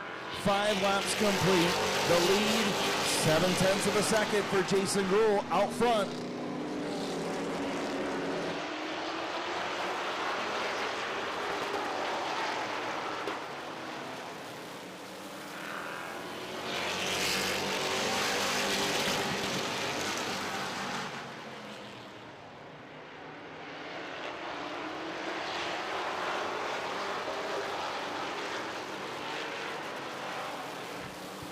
Dennis Wood trying to get around the 64 car for that second position as Brady Cart has given the 64s a bump and run a couple times. Just got into him again as Brandon Thomas looks to the outside of the 21 for that fifth position. Good battle for second. Dennis Wood on the outside trying to run down Jason Gruhl, but Luke Porco giving it a good run, keeping him in that outside lane. Wood is now clear. Tried to get back to the bottom. Porco filled the lane again.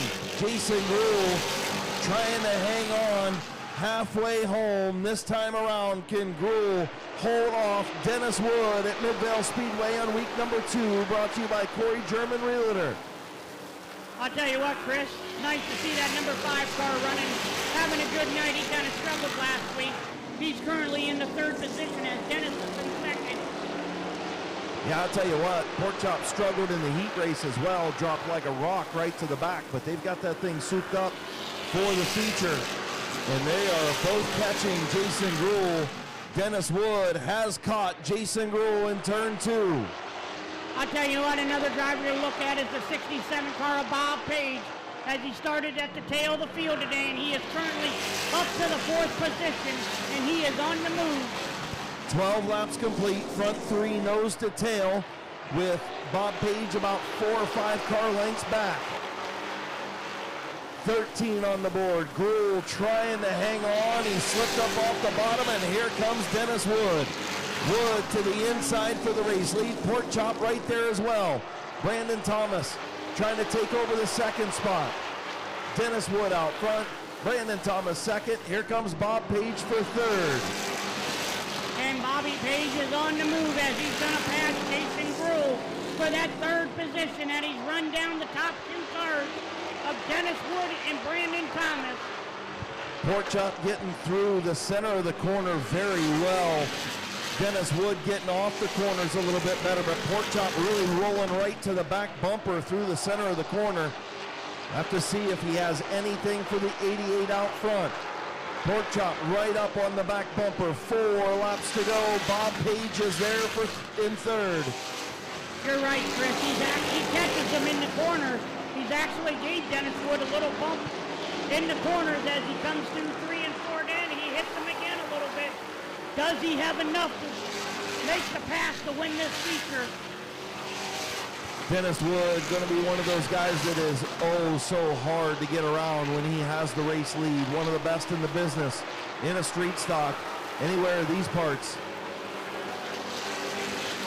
2 to go. White flag next time. Dennis Wood looking for feature win number 1 on the year. Pork Chop looking for feature number 1 win of his career.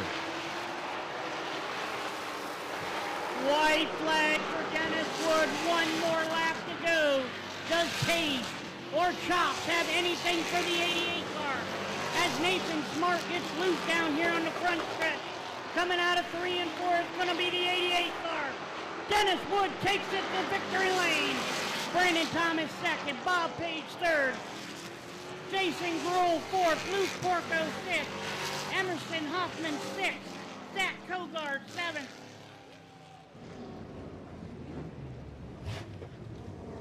Bob Passwater Sr. in 8th, Brady Cart 9th, Tyler Harmon 10th, and rounding out your field in 11th position is Nathan Smart.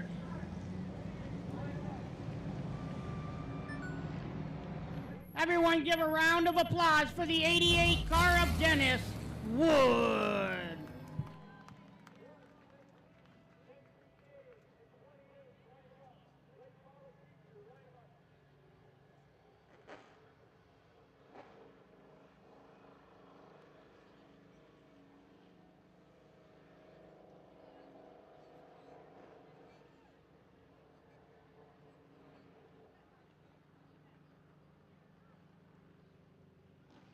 Pulling into H&M Collision Victory Lane in the RPM Motorsports, UFO, Aaron Hammer Construction, K&D Creations, Hollab Recycling, sponsored number 88, Yard Can, Quality Lawn Care, Steve's Auto Service, also sponsors on this beautiful number 88, getting the belts undone, the gloves coming off, getting ready to climb out. In loving memory of Robin Petrus Wagner, your winner, Dennis Wood.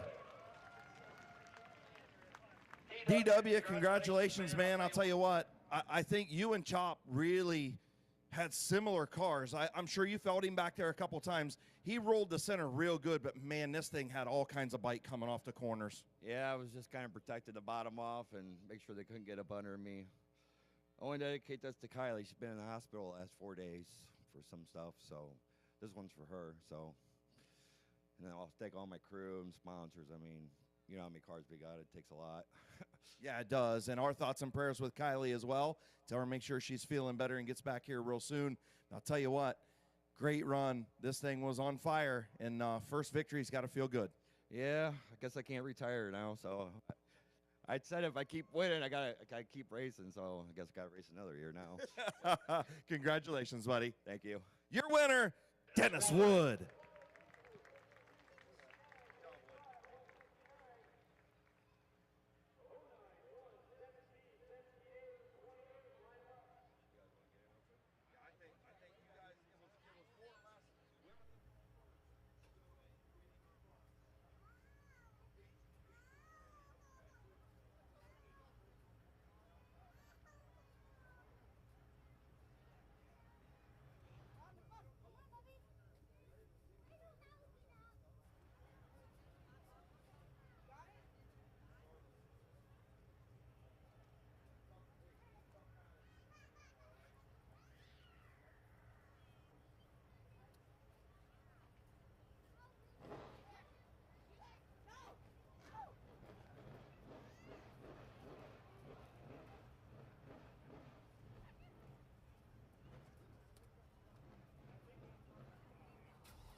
All right, folks, next up's going to be our O'Reilly's Auto Parts Mini Truck Division.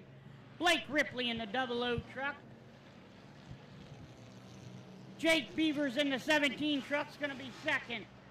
Jason Shaw in the 42 truck going to be third. Bob Johnson in the 99 is going to be fourth. Rounding out your field in the 442 truck, Connor McLean. We're going to go 15 laps around Midvale Speedway for our O'Reilly Auto Parts Mini Truck feature. Tell you what, this feature, one of the best of the week. Number one, good to see Blake Ripley got his truck fixed. Been a long evening for him. Jake Beavers poised to win that first career feature. He's on the outside. This was a good one last week. I'm sure this one going to be the same. Field in turn 4. Green flag in the air. Blake Ripley and Jake Beaver bring him down into 1 and 2. Blake Ripley's going to inch out a little bit into the lead as Jake Beaver's battling for that number 1 position.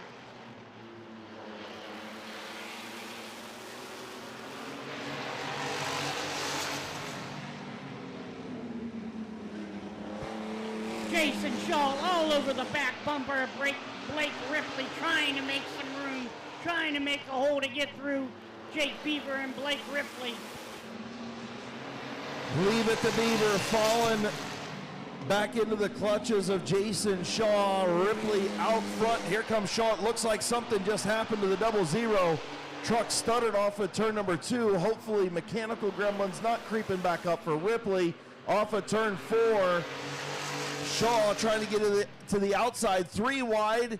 Beavers trying to do the crossover. And Ripley trying to hang on out front.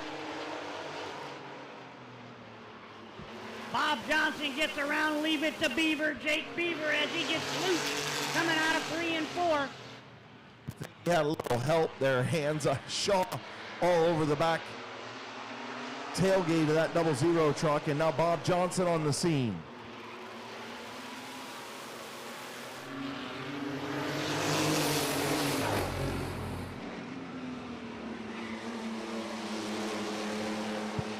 Ripley still hanging on. Shaw in the outside lane. Bob Johnson right on the tailgate of the 00 truck. Connor McLean right there in 4th, and leave it to Beaver not far behind in the 5th spot. Good truck racing brought to you by O'Reilly Auto Parts. And here comes Connor McLean on the outside of Bob Johnson. I'll tell you what, Chris, one little mistake out of Blake Ripley, and it could be Jason Shaw or Bob Johnson's spot to take the lead over. Ripley has not been good off of 4, and Johnson almost got underneath him there. Ripley continues to protect the bottom. Shaw almost spun out on the off of turn 4. Ripley and Johnson up front, just past the halfway mark. And here comes Bob Johnson all over the back bumper of Ripley. Can he make a move here as he goes to the outside, going into 1 and 2? Bob Johnson trying the crossover move. Ripley was smart to block it. Now here comes Johnson. Bob Johnson to the inside of Blake Ripley. Puts Ripley in the high lane. Johnson got stunted on the rumble strips, and Ripley going to keep the lead. Wow, what a heck of a move, Chris. I'll tell you what, that's some good driving out of Blake Ripley to shut the door real quick on Bob Johnson as he comes. Bob Johnson comes up alone. Blake Ripley on the outside. Ripley is hanging on by the skin of his teeth out there. And now here comes Connor McLean up into 2nd. Something happened to Johnson, and last year's champion to the outside for the race lead. 3 laps to go. Can Blake Ripley hold off Connor McLean? Does he got it? Connor McLean on the outside of Blake Ripley. And as Connor McLean go down into 3 and 4, he's going to take the lead as Blake Ripley is still there on the back bumper. 2 laps to go, folks. 2 laps. Ripley's engine sounds like it's going away. Bad miss in the 00 going to cost him the chance at a feature win. Here comes Jake Beavers to the outside of Ripley for 2nd. Connor McLean up front.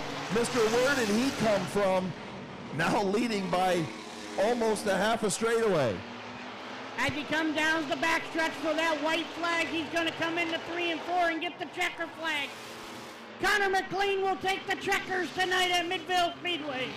Blake Ripley will be 2nd. Leave it to Beaver. Jake Beaver will be 3rd. Bob Johnson 4th, and rounding out your field in that beautiful 42 truck is Jason Shaw.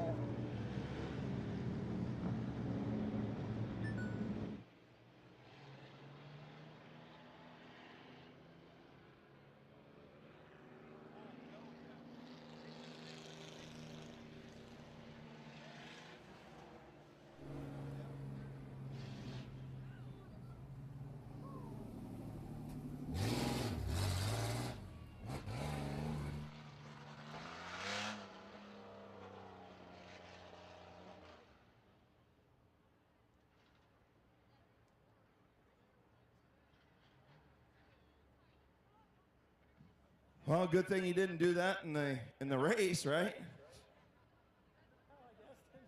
I mean, we're waiting on you.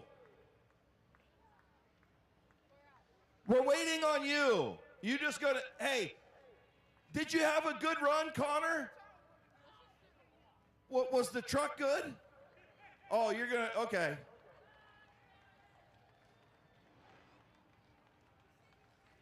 Definition of perseverance.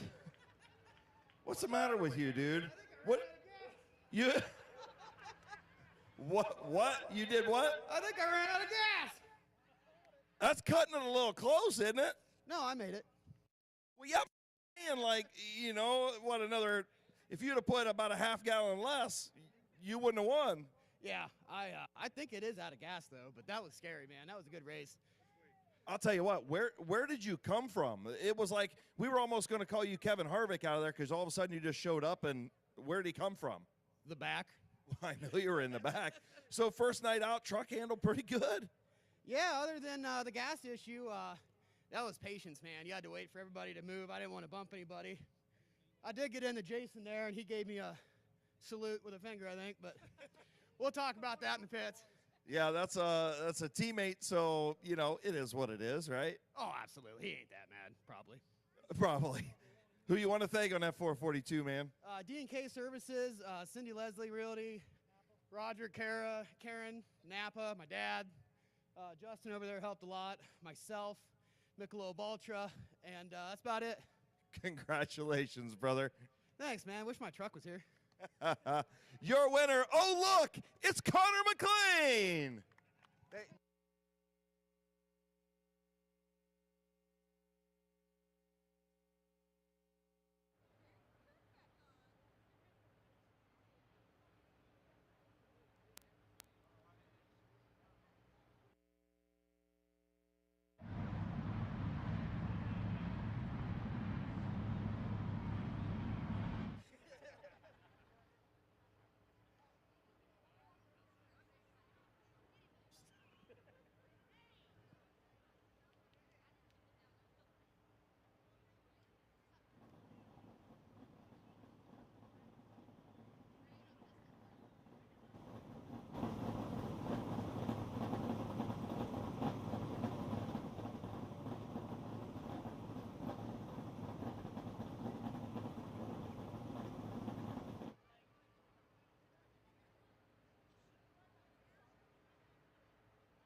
It was running, but, oh, there it is. Okay.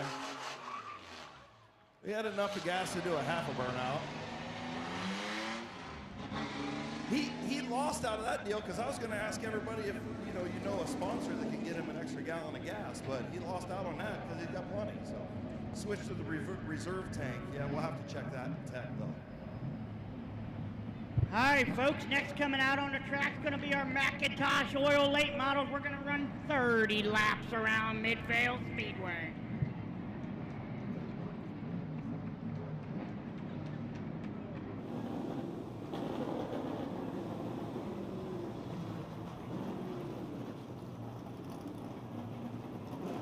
Coming out on your track right now in the number 62 car, it's Caleb Swanson. In the 169 car, it's going to be Danny Benjamin. In the 09 car, all the way out of Michigan, it's going to be Austin Thiel. In the 1 car, it's going to be Jesse Adams. In the 17 car, it's going to be Bob Schneider Jr. In the 17S, it's going to be Andrew Smart. In the 28 car, the Mountain Missile, all the way out of West Virginia, John Jonathan Ritter. And the 45 car is going to be Kevin Gardner.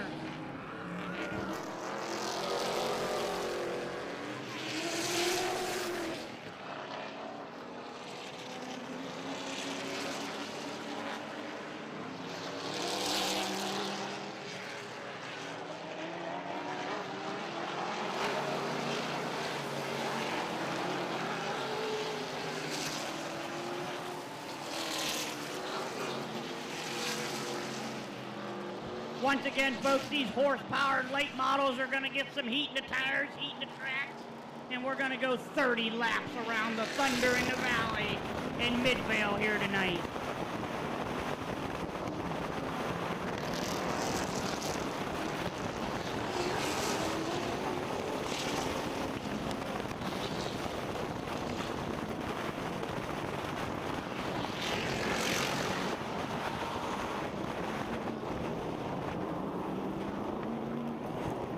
So field will get the one to go signal right now. 30 lap feature. Caleb Swanson, Denny Benjamin on the front row. The 09 of Austin Thiel, Jesse Adams, row 2. Bob Snyder Jr., 4-time champion, along with Andrew Smart in row 3. The West Virginia Bottle Rocket and the Animal in row 4. And Kevin Gardner out back, getting ready to go green off of turn number 4. Here we go. Green flag racing as they go down into 1 and 2. Denny Benjamin takes the lead as Caleb Swanson drops back to third as Jesse Adams is up battling for that number 1 position. Here comes Andrew Smart into the 3rd position as Austin Field follows the 17 car of Andrew. Jesse Adams to the inside of Denny Benjamin for the race lead. At the line, Jesse Adams, race leader, lap number 2.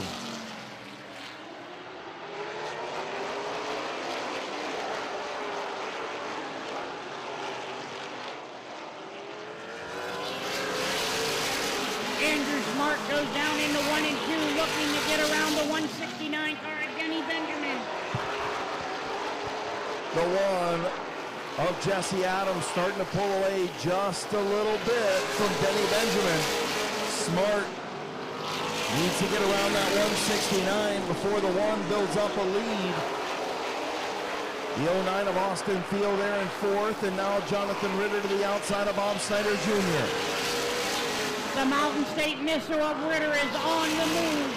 The only car on the outside at this moment, working that high lane, trying to get around everybody. Does he have enough to get it to the front? I'll tell you what, Jesse Adams has got a few car lengths on Denny Benjamin, but that 169 is not losing much ground on the 1. No, he isn't, Chris. I'm really impressed. He's had that car hooked up. Even about the middle of last year, he started really improving in that 169 car. Oh, as he gets a little loose down in 1 and 2. Yeah, he walked it and chased it up the racetrack. His dirt experience came into play there, but he's going to give up the 2nd spot to Andrew Smart. Andrew takes over 2nd. Austin Field trying to get to the inside of Benjamin now for 3rd. Jonathan Ritter has passed Bob Snyder. Oh, as Denny Benjamin looks like he might have made contact in the backstretch wall there. Ritter all over Austin Field.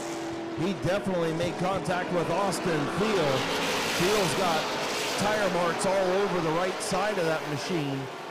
Now Jesse Adams, 10 laps complete, a third of the way through. Does Andrew Smart have anything for him? It's 1.3 seconds right now. 1.3. We'll see what it is this time around. Lap number 11 is Andrew Smart catching Jesse Adams. He is. It's 1 second even as Kevin Gardner pulls off the speedway. I'll tell you another thing, Chris. That 28 car Jonathan Ritter is on the move. He's probably going to need a caution as he's got to get around the 09 of Austin Field right now. Probably going to need a caution to climb back into this one. We've been green flag racing for 13 laps now. Jesse Adams has company at the front. And here comes the Smart. The Boomer is all over the back back bumper of Jesse Adams. Does he have enough to get around him? It's one thing to catch him, Chris, but it's a whole nother story to get around him. Jesse Adams, Andrew Smart, lap traffic going to come into play. They'll catch Swanson and the Animal this time around.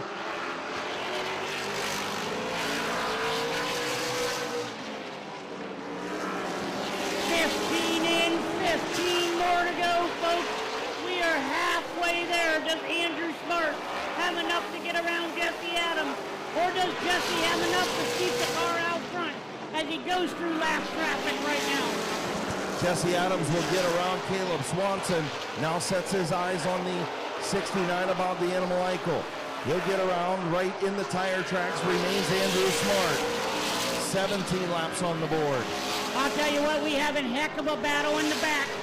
Austin Thiel and Jonathan Ritter side by side as Jonathan Ritter passed Austin a lap ago, but then Austin repassed him again. Now they are side by side. Austin Thiel really taking the line away from the 28, running him way up the racetrack. And now the 28 of Ritter is clear of the 09 into the third spot. Is Smart all over Jesse Adams out front. Does the youngster have enough to get around the one car as he is all over the back bumper of that beautiful number 1 Jesse Adams race car? Two really nice race cars, two really good drivers up front. Smart patiently waiting on Adams to make a mistake, but the veteran pretty stout out front right now. First night out this year in that number 1, and he said, look, we're trying to, use this as a test session for the rest of the year. They really didn't get much practice, and now Andrew Smart into the back of him a little bit, allows him to correct it. But he said winning is always the goal. Well, he's out front and got that chance. 7 more laps to do it. I'll tell you what, Chris, he is really smooth in the corners entering that car. Just enough bite off the corner. Smart gets through into the corner better, and down to the outside is Andrew Smart and the 1 of Jesse Adams side by side for the race lead, coming up on 5 to go.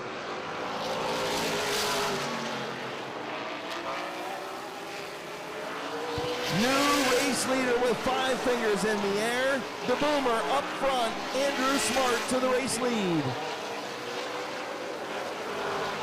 5 laps to go. Can the kid hang on to win his first ever career feature win in the late model division as Jesse Adams is still there?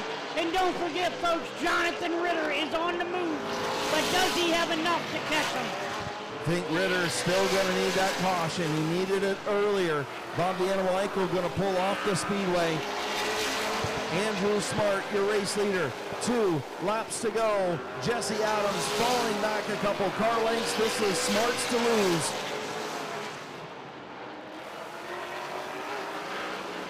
Coming down the backstretch in that beautiful 17 car. Comes into 3 and 4. He's going to take the white flag. Does the Boomer, Andrew Smart, have enough to pull this victory off as he goes down the backstretch to get around some lap cars? Coming out of 3 and 4, the Boomer, Andrew Smart's going to take his first career victory win. Andrew Smart wins his first late model race. Jesse Adams finishes second, Jonathan Ritter third, Austin Thiel fourth, Bob Schneider fifth, Denny Benjamin sixth, Caleb Swanson seventh, Bob Eichel eighth, and rounding out your field is Kevin Gardner in the 45. Everyone give a round of applause for this 17 car, Andrew Smart.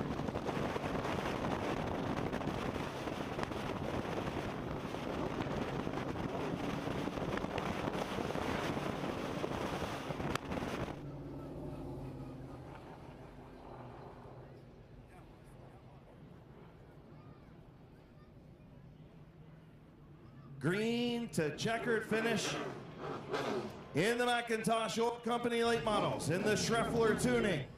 Father Time Penzo's Pizza, sponsor number 17 on the victory lap.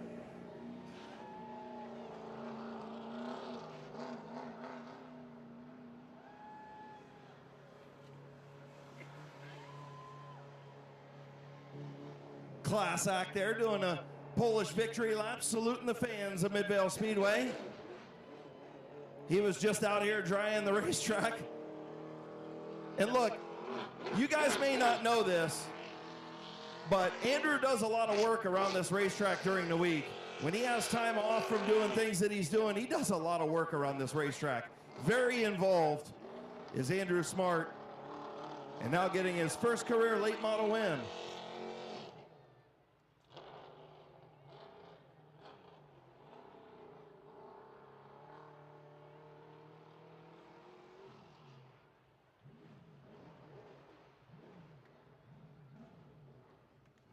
Once again, in the Schreffler tuning, Penzo's Pizza, Father Time, sponsored number 17, getting ready to climb out for the first time in an outlaw late model in H&M Collision Victory Lane. Way to go there, Mr. Smart. Thank you. Yes, sir. Gloves are off, wheels off, helmet coming undone now.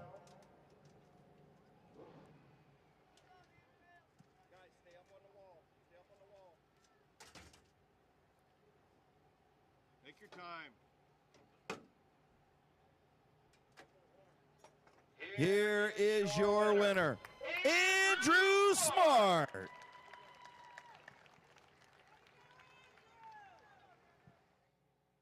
Come on over here, kid.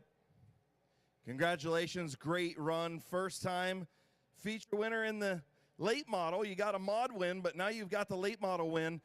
We can officially call you no longer the winner of practice. Yeah, that's true. Gary Smith would say I'm the professional hot lapper. Well, maybe I change his mind tonight, hopefully. I'll tell you what, great battle with you and Jesse Adams. Your car looked a little bit better. You got to him. You were patient. You laid the bumper just a little bit the one time. Other than you allowed him to correct it and then immediately said, okay, I think I got to go to the outside here. What was kind of your thinking? Well, the way he was running the top groove going into the corner, I just couldn't get and he'd swoop down, and it's a good run. I just couldn't get under him. So I'm like, I just got to stick it on the outside and hope it stays there. It worked great. Yeah, it did. This thing was real good. Hell of a move, hell of a drive. Congratulations, bud. Who you want to thank? I want to thank my dad. I want to thank Ed Cortman, my brother, my mom, Olivia, all my crew, the fans, of course, because without them we couldn't be here. I'd like to thank Schreffler Tuning and Dean Mouse. He's Father Time and Penzo's Pizza. I'll tell you what, this thing goes a little bit faster than the truck pulling that skid around here, huh? Yeah, it goes a little faster than that. Congratulations, buddy. Thank you. Your winner, Andrew Smart.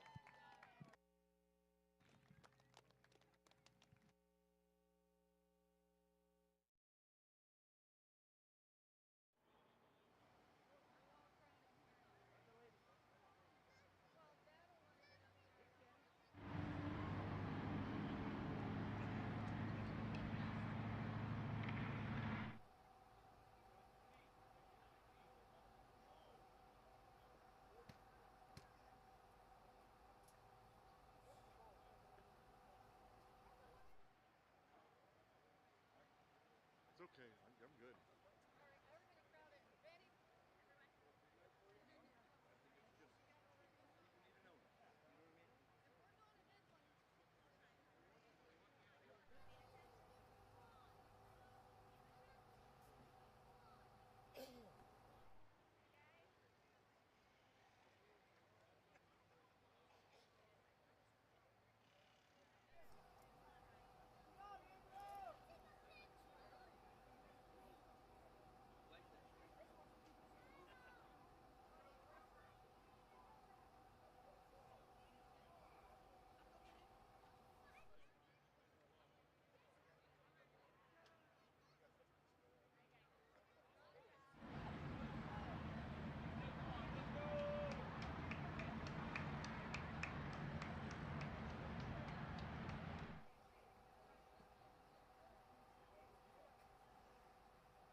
I figured as much when I saw you back off, and then when you did it around the outside, that's how you earn respect. Good job.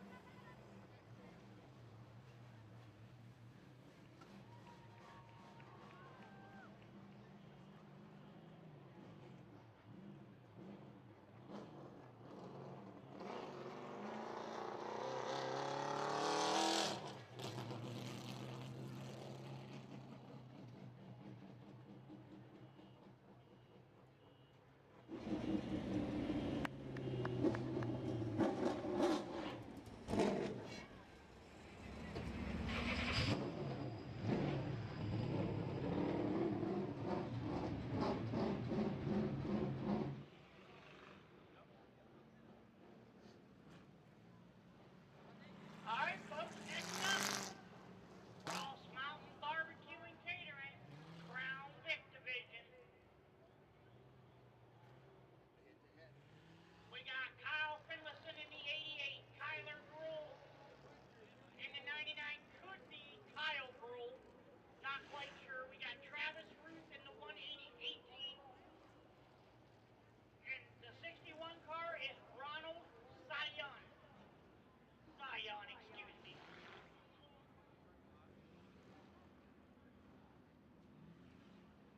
We're going to go 15 laps around Midvale Speedway and our Ross Mountain Barbecue Crown Vic Division.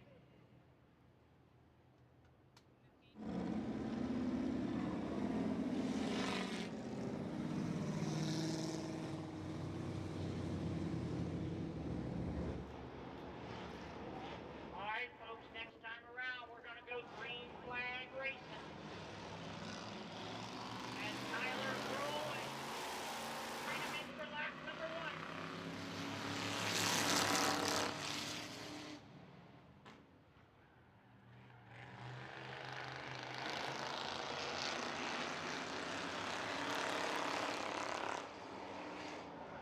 Well, it's either Kyle or Tyler.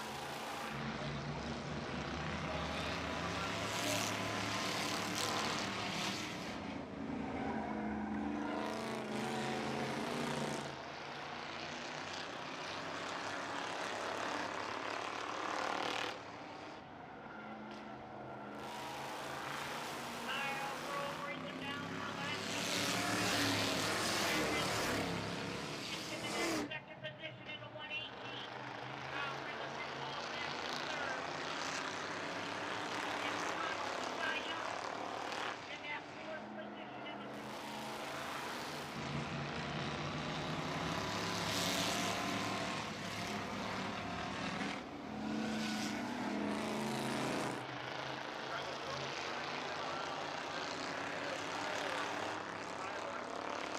With an R, either or. Gruhl's up front right now, was the fastest qualifier, and the 118 trying to get around. Finlayson in third, Sion in fourth.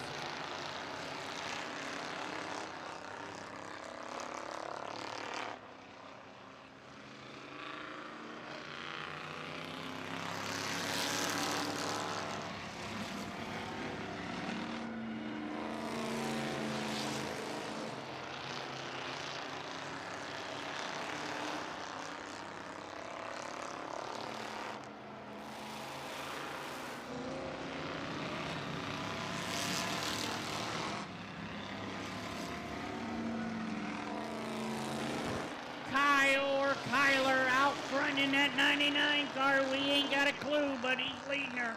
All we can tell you, it is definitely a Gruhl.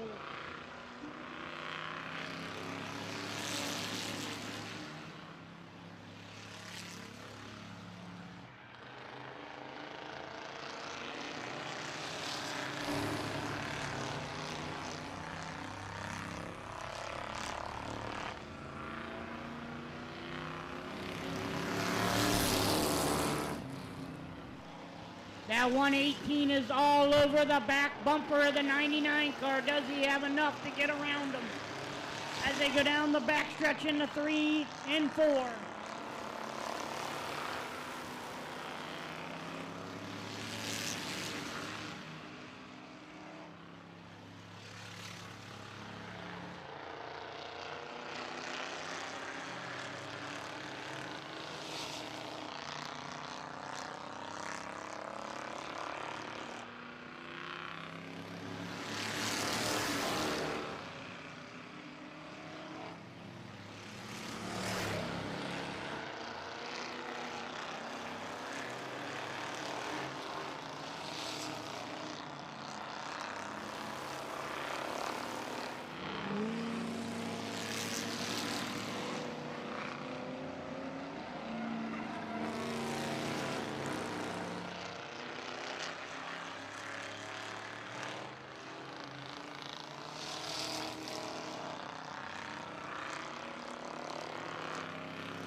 Coming in on 2 laps to go for Gruhl.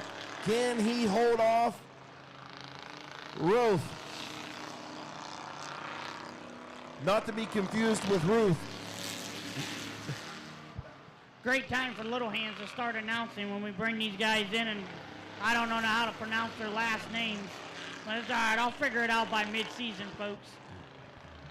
White flag coming out for Kyle or Kyler. We ain't got it. We don't know, but it's definitely a girl.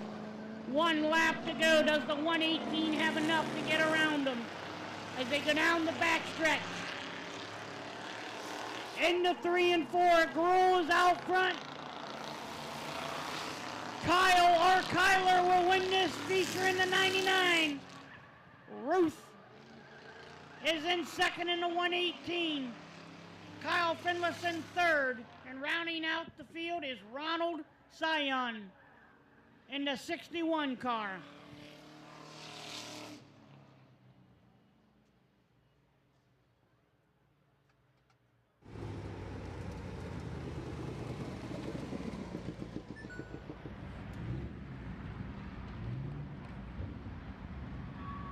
All right, let's see what Gruhl it is.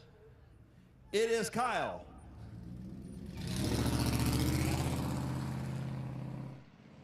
Yeah, there's a big old beard coming out from underneath that closed face helmet.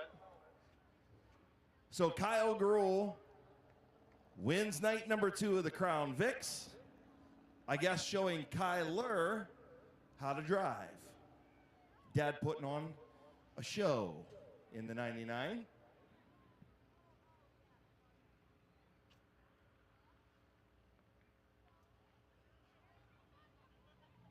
Pulling into H&M Collision Victory Lane in the Kaiser Auto Repair and Fabricating Gruhl Motorsports Clearview Sign Reconditioning, sponsored number 99.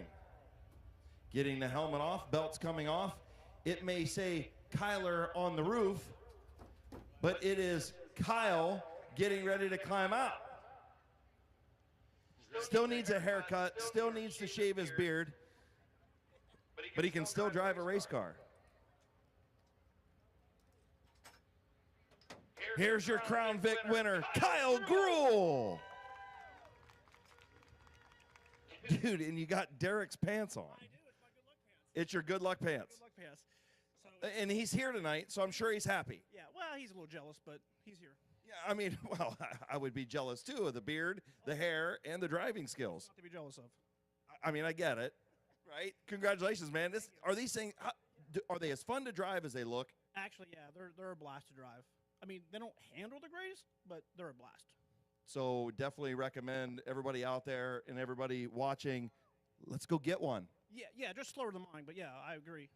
Just slower than yours. Who you want to thank, man? Well, first of all, I got to thank my parents, my mom, dad. He actually bought the car to get the grandkids going, so if it wasn't for him, we wouldn't be here. So he's over there. The next is going to be my sponsors, which is Kaiser Auto and Clearview. So. And you showed the kid how to drive. We're trying. We're trying. And now I'm going to stop letting my microphone get caught up in all the beard. That sounds good. Congratulations, buddy. Your winner, Kyle Gruhl. You got at least one jealous brother that's here. I don't see the other one.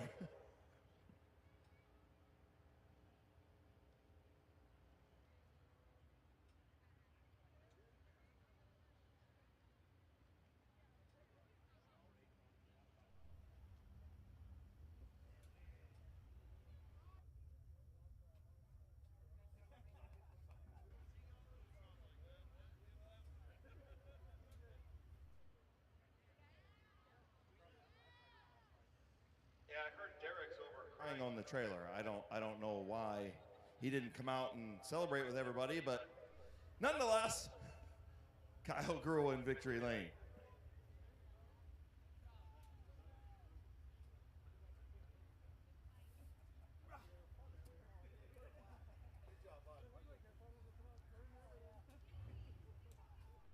All right, folks, next going to be out on the track is our HRN Construction and Restoration Ground Pounding Modifieds.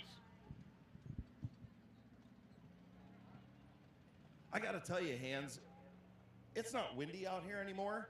It's pretty comfortable to sit out here in the stands, man. It is a nice night for these last 3 features.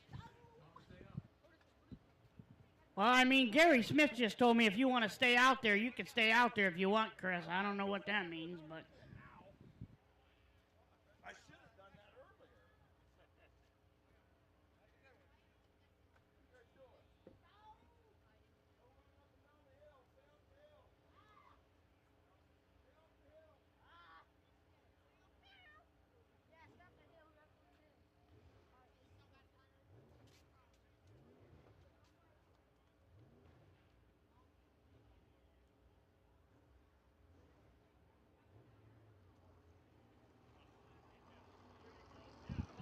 All right, folks.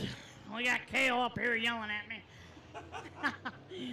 Conrad Yoder in the 34 car coming out first. Bob Passwater Jr. in the 74 car. Kenny Feaster in the 13. Chuck Elkins in the 52. Phil Cox in the 09. Bob Page in the 49. Ian Porco in the 64. Kevin McClintock in the 38.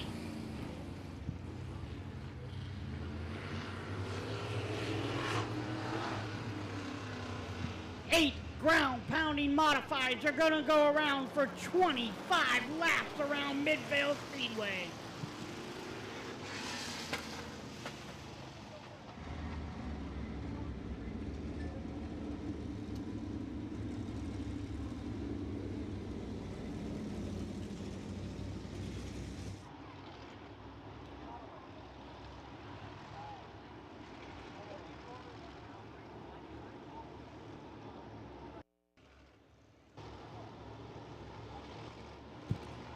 Getting ready to go green, Conrad Yoder. On the pole, Bob Passwaters Jr., green flag in the air.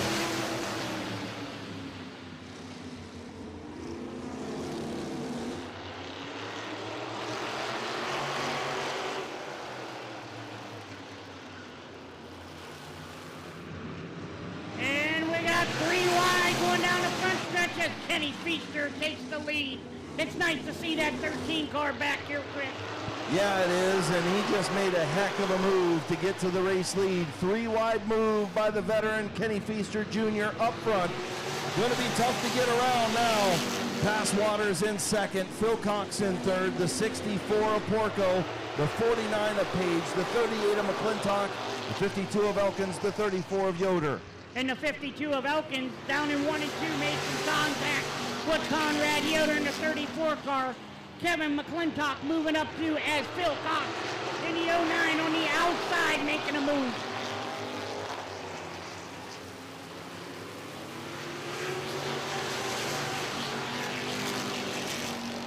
Phil Cox on the outside of Bob Passwater Jr. as Kenny Feaster stretches out the lead just a little bit. I say about 2 or 3 car lengths ahead of Bob Passwater Jr.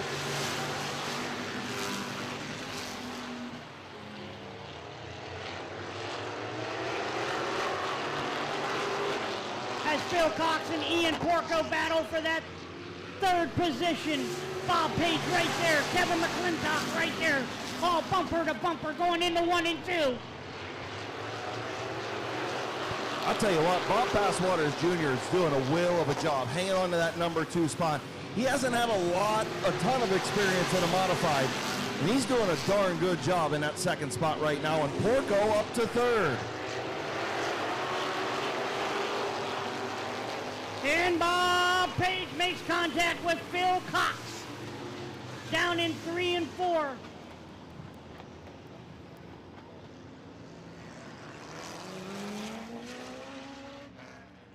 Caution on the speedway. 49 of Bob Page, the 09 of Philip Cox getting together in turn 3.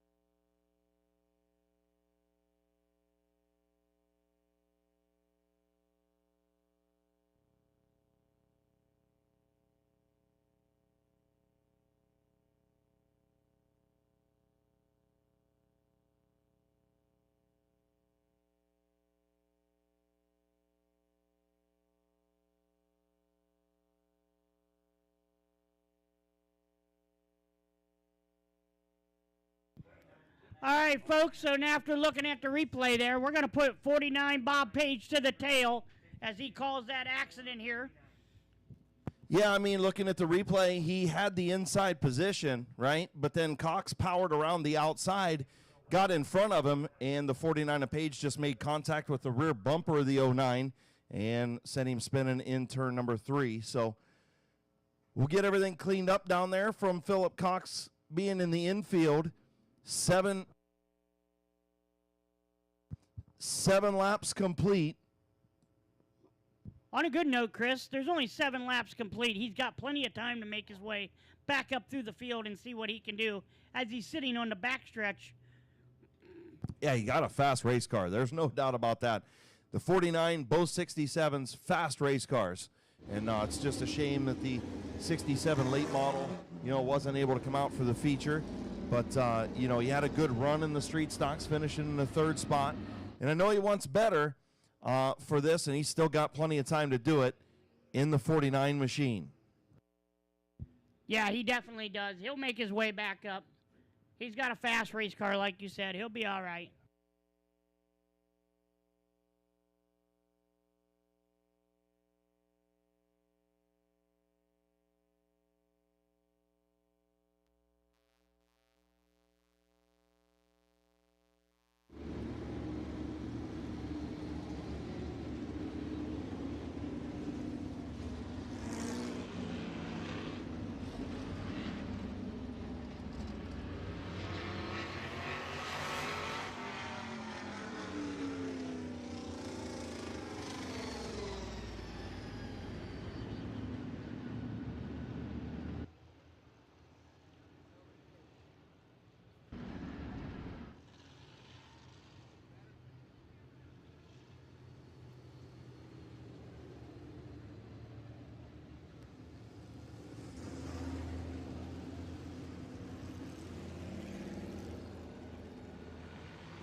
So, wait a minute, Hans.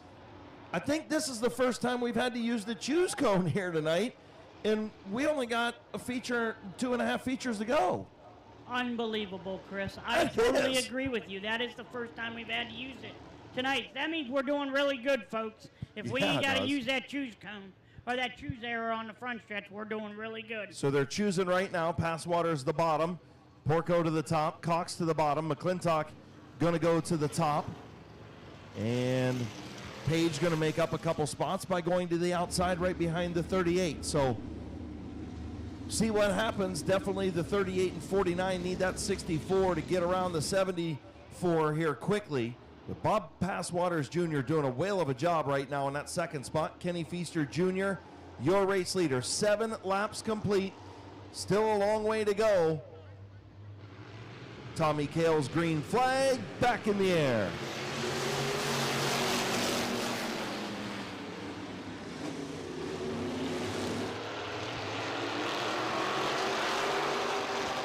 Kevin McClintock on the outside of Bob Passwater Jr. moving up through the field. He is currently in the 3rd position, working his way up to the front. Does he have enough to get up to Kenny Feaster and get around him? Kenny Feaster running a heck of a race right now for the first time out in 2024.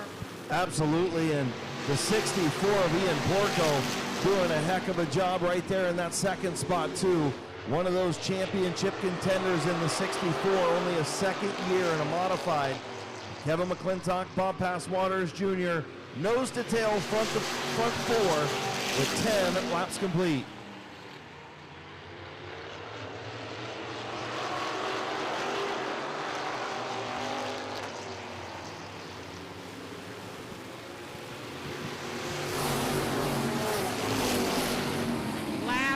In, we got 14 more laps to go. Does Porco or McClintock have anything for that 13 car? As he is your leader, Kenny Feaster, coming in on lap number 12, 13 more laps to go. Halfway home, 13 in, 12 to go. Kenny Feaster Jr., Ian Porco, Kevin McClintock, Bob Passwaters Jr., Philip Cox, your front 5.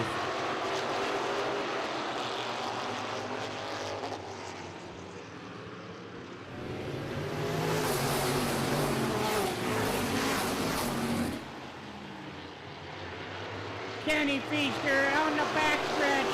Kevin McClintock all over the back end of Porco. He's been giving him the bumper, the chrome horn, whatever you want to call it. He's trying to get around that 64 car. Really kind of expected the 38 to get to the outside to make a move, and it hasn't went out there. Not sure that the outside lane is there, or it's just the 38 being patient, or the front two just being that good. I agree, Chris. I don't know. There might not be not anything out there on the outside. If you remember back, not a lot of cars in our prior features went to the outside. There might not be no line. And I'll tell you what, the 13 and 64 actually pulling away a little bit from the 38 coming off of the corners. There's some daylight there. So really good job by the front two right now. Coming up on lap number 19 this time. Yeah, Chris, you can really tell coming off of 1 and 2, they pull away a lot, but 3 and 4, he closes it back up a little bit. Is that 38 car going away, or is he just saving the tires for a little bit? 5 fingers in the air from Chief Starter Tommy Cale. 5 to go for Kenny Feaster Jr. Does the 64 have anything for that 13 car? Does the 38 have anything for the 64 or 13 car? What is going to happen here, folks? And again, a shout out to Bob Passwaters Jr. right there on the back bumper of the 38 of Kevin McClintock. Really good run by all these cars out there. Everybody nose to tail tells you how competitive this class is. This division is really competitive. Week in and week out. I mean, it's hard to pass. It's hard to go to the outside. It's hard to do anything. Here we go. Ian Porco sticking the nose underneath Kenny Feaster and now got into him off of 4. Feaster up the racetrack. They'll continue to go and caution on the speedway.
All right, folks, we're going to put the 09 of Phil Cox to the tail as he calls that caution. So it's going to be the 13 to 64, the 38. Well, actually, we're going to do a choose cone. Well, we'll do a choose cone, but let's explain, right? Go ahead, yep. After we looked at the replay, the reason for the caution was the 09 of Philip Cox got up in the air off of the 74 of Passwaters. Absolutely. The front two cars made contact, but they But kept that going. was not the caution. Right, The they kept caution going. was for the 09 when he got into the Right. air. Chief starter Tommy Cale threw the caution for that reason. Right. So somebody has to be penalized. The caution came out for the 09, Right. so he has to go to the tail. We go back to the previously scored lap where Kenny Feaster Jr. is in front, Ian Porco second, Kevin McClintock in third. We'll re-rack and do the choose cone with 3 laps to go. You're absolutely right, KO. As one lap, we're coming around. We're going to get the white flag. 1 lap to go. I believe they've already picked the choose cone. So they'll pick it this time, but hopefully that explains the reason why Phil Right. Cox went to the tail and the reason why the 13 and the 64 are still up front. They kept going. Right. So here's your Okay. choose cone. McClintock to the outside like we thought he would. Yep, exactly. Yep. So we will now see if there's an outside lane there. Nobody better in the business than Kevin McClintock in the outside lane and Bob Page behind him in that outside lane. Those two can run the outside in a dozer if they had to. So the choose cone puts those two on the outside. Kenny Feaster Jr., your leader.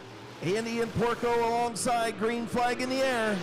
Does Kenny Feaster have enough to hold off the 38 car of Kevin McClintock as he comes on strong on the outside as he passes the 64 Porco?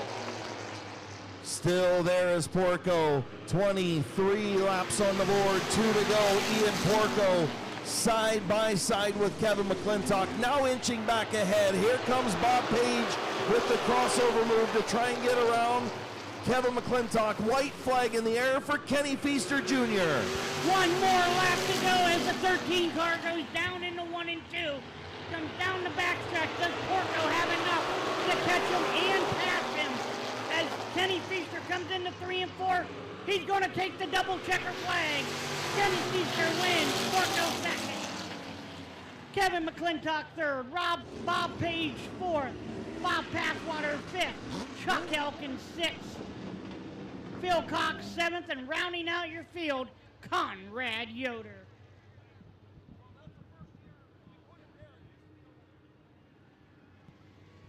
Everyone, as he comes down into victory lane, please give a round of applause for the 13 car of Kenny Feaster.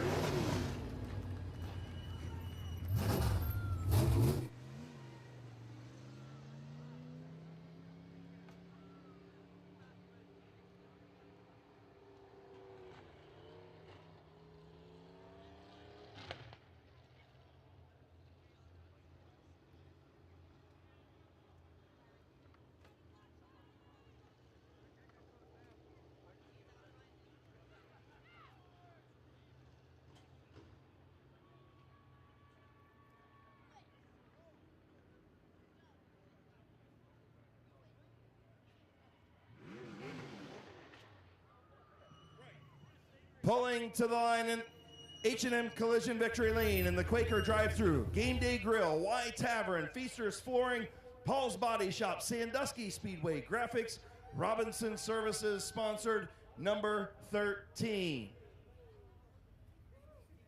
Getting ready to climb out. Congratulations. Belts are undone, helmet coming off now. First feature win of the season in his first night out.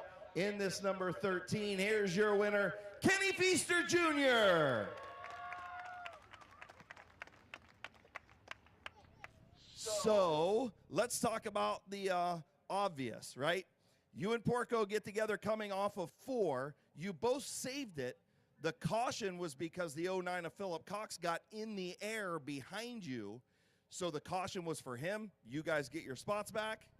And hey, it's better to be lucky than good sometimes, right? You were both. 100%. Listen, bottom line is this car was really good. Porco's starting to get a little impatient, decided to stick it in there, but you were still there. I tell you what, Chris, this car was a rolling chassis yesterday. I get it, man. Tell you what, you drove your butt off. All you guys up front did. I mean, when you look at the field, middle of the race, before cautions, you guys were all nose to tail all the way through the field. This division's so competitive. It's very competitive. You just got to be at the right place at the right time or you're not going to win. Absolutely. Who you want to thank on this 13, man? My dad's number one. Got to thank the wife for letting me spend nights in the shop. Rusty Miller, Glenn Jewell, all the work that gets put into here, all the sponsors. Huge shout out to Josh Robinson for giving me a heart for this thing, the switch from the open to the crate. Hopefully we might be back a couple times. Congratulations, buddy. Job well done. Thanks, Chris. Your winner, Kenny Feaster Jr.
All right, folks, next on the grid here is going to be our My Water Doctor Compact Division A main.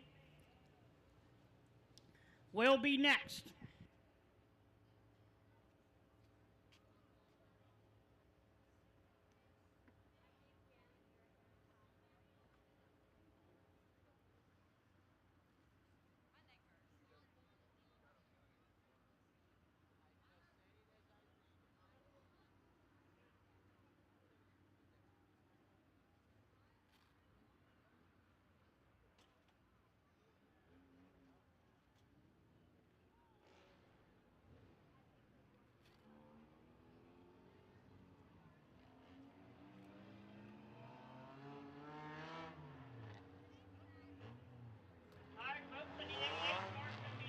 Walker. 64 car Jamie Leslie. The birthday boy in the 429 Cameron Walker. The 69 car is Drew Romy. And the 62 car Caden Scott. The 427's Josh Huff. The 72 Eric Johnson.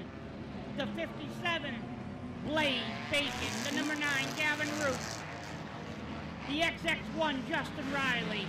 The 78 Stephen Feaster. The 6 Noah Caldwell.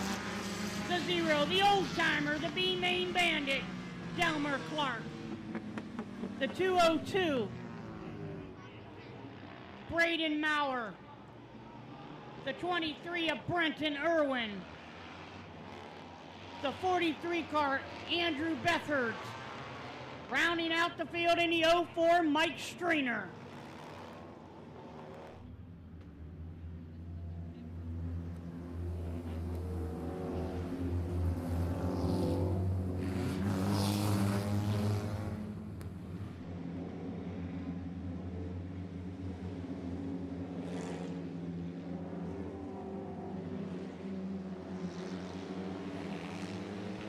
Next time around, we're going green flag racing.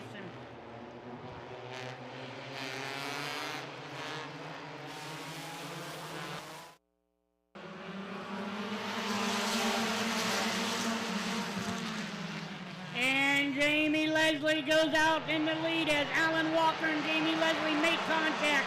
the birthday boy, mowing some grass down into the infield.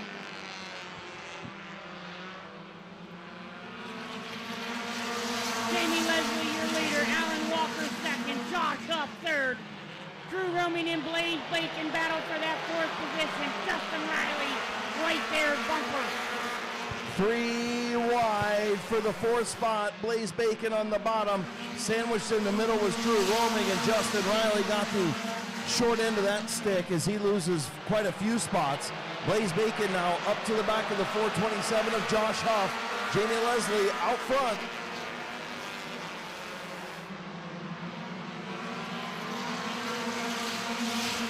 Heck of a battle in the back of the pack with Eric Johnson, Drew Roaming, Gavin Root, and Justin Riley all neck to neck as they battle for that position. Jamie Leslie is still your leader out front with about 2 car lengths over Alan Walker in at 88. Blaze Bacon in third position. Peyton Scott fourth and Josh Huff in the fifth with Eric Johnson at sixth.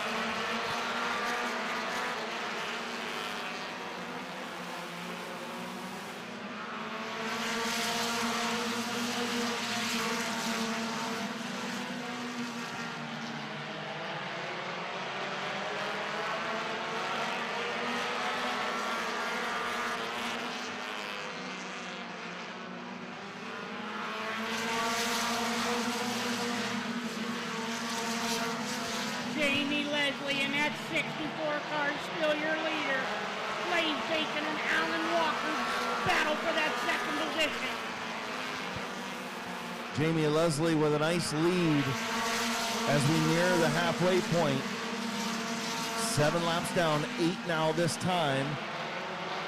Walker hanging on to the second spot, but a second and a half behind. Blaze Bacon, Caden Scott, probably a little quicker, but need to get around as that lead is swelling over the 88. Here comes the Sizzler to the inside of Alan Walker. The Sizzler up to second. Caden Scott to third. Josh Huff around to fourth.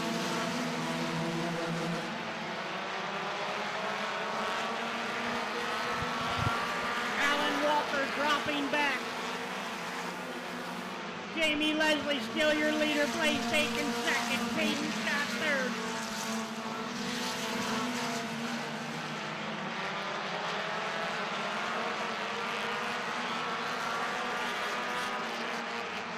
The 64 of Jamie Leslie really hot on the brakes. You can see the sparks coming off of the right front.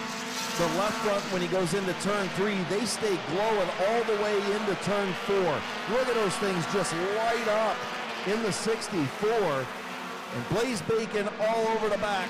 12 laps complete. He is on them brakes hard, Chris. Yeah, I mean, you got to wonder if they'll start giving way because they're so hot. May start to lose some performance, and that might be one of the reasons why he's losing the lead. A lot of sparks and brake dust coming out of the right front of that 64. Here comes the Sizzler to the inside of Jamie Leslie. Sizzling his way to the front. Blaze Bacon, new race leader with 6 laps to go. New race leader, Blaze Bacon. Peyton Scott gonna go around Jamie Leslie as Josh Huff will work on that third position. You got to think that those brakes are giving way to Jamie Leslie, and that is the reason why he's dropping back. Tough break, but I'm sure he'll get that fixed up in the weeks to come. But look, it takes a flawless night to be able to get one of these feature wins in such a stout field of race cars. And now Caden Scott all over the back of the Sizzler with 5 to go, 4 to go. It is, Chris, you know, and that's the first night for that 64 car. So he's still working out the bugs, I would say, on that 64 car. So definitely got some brake issues going on. Either that or he's riding the brakes hard. I mean, they babies are glowing. They are cooking. Sparks flying out from underneath. Those rotors not even cooling down on the straightaway now. Starting to throw smoke and sparks out of the back of the car from the front brakes of the 64 of Jamie Leslie. Wow. And now the 427 gets spun. The number 9 and 427 make contact in turn 3. Caution on the speedway with 18 laps complete. Green-white checkered finish setting up.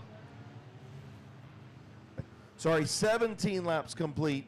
17.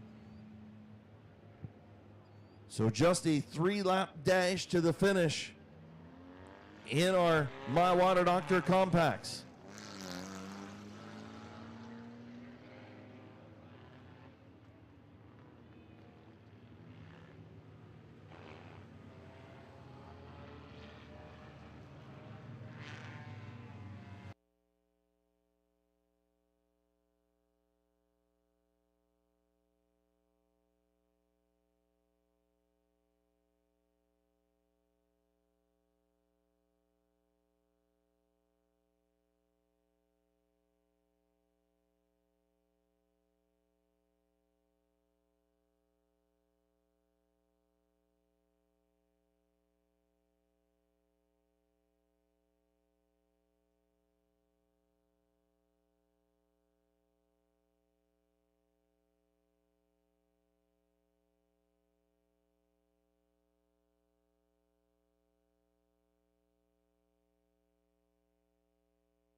So caution will be charged to 427 of Josh Huff. Looking at replay up here, the number 9 of Gavin Roop was all the way to the door on the 427.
So the 427 of Josh Huff going to be black flagged for unsportsmanlike conduct after being told he was charged with the caution. So Josh Huff going to take the 427 pit side for inappropriate gestures after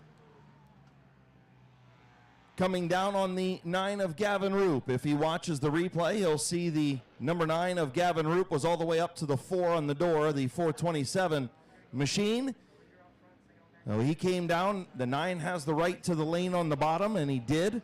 And the 427 disqualified for inappropriate gestures on the racetrack to race officials. Can't do it. Won't stand for it. Yeah.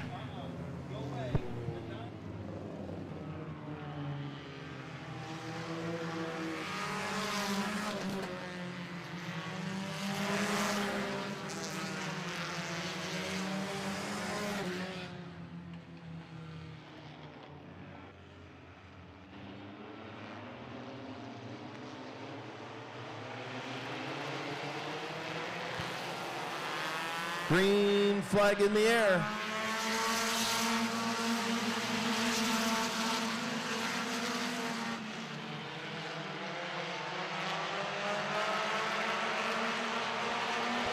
And your leader, Blaze Bacon, coming in out of 3 and 4 with Caden Scott, Gavin Root in the battle between Eric Johnson in the 72 and Jamie Leslie in the 54.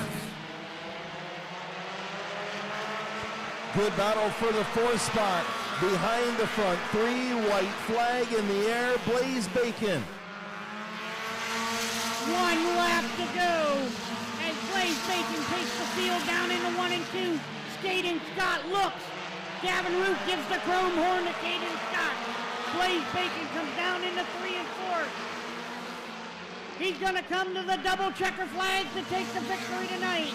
Caden Scott second, Gavin Root third, Eric Johnson fourth, Jamie Leslie fifth, Alan Walker sixth, Noah Caldwell seventh, Justin Riley 8th, Stephen Feaster 9th, Drew Roaming 10th, Brenton Irwin 11th, Mike Streiner 12th, Braden Maurer 13th, Andrew Bethahurst 14th, Delmer Clark 15th, Josh Huff in 16th, and Cameron Walker will round out your field in 7th. Everyone give a round of applause to the 57 car of Blaze Bacon. In the 2J's garage. Keys Cars, I guess he's going to take a victory lap, so never mind, I'll wait on that.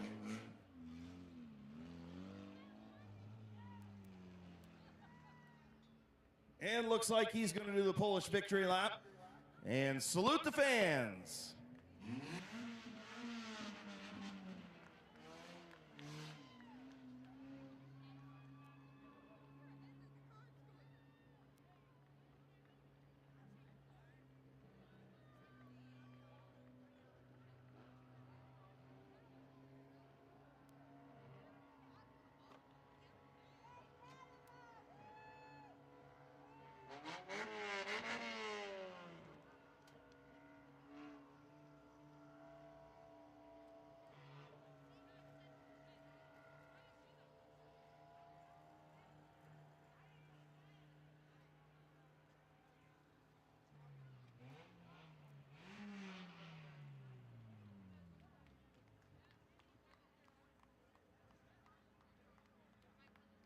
In the Boulevard Lanes, Gillen Body Shop, Big D's Tires, 2J's Garage, Keys Cars, and Schreffler Tuning, sponsored number 57. Sizzling his way into H&M Collision Victory Lane, your winner, Blaze Bacon. So listen, I don't know if you listen to the Buckeye Speed podcast or nothing, or whether you do or not, but Mark Lucius and those guys were talking about you and said, man, I hope he wins a feature because I love his name, his nickname. Well, you sizzled your way into victory lane, didn't you? Yeah, I did. It's been a long time. I don't even know what to say. Man, you drove a heck of a race. Once this thing got to the front, it was really good. I'm sure you could see inside the car, the 64's brakes just smoldering. Yeah, I was waiting for him to fail, but I gave him a good clean run, everyone on the track. I want to thank 2J's Garage, Keith Cars, Boulevard Lanes, Gillen Body Shop, Dan Bucky, Mike Stuber, and Gavin, and the whole crew, especially my girlfriend right there. She does the best for me. #1 fan. Absolutely. And I know you're hers as well. Yeah, when she races. She needs to get in a car now. I agree. Congratulations, buddy. Thank you. Welcome back to H&M Collision Victory Lane, the Sizzler, Blaze Bacon.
So we got Jordan Grohl, we got Dylan Martin, Jimmy McKinley, Alan Boyd, Jonathan Weber, Alex Clark, or Alex Walker, Larry Ennis Jr. We're going to go no start. Yellow flag.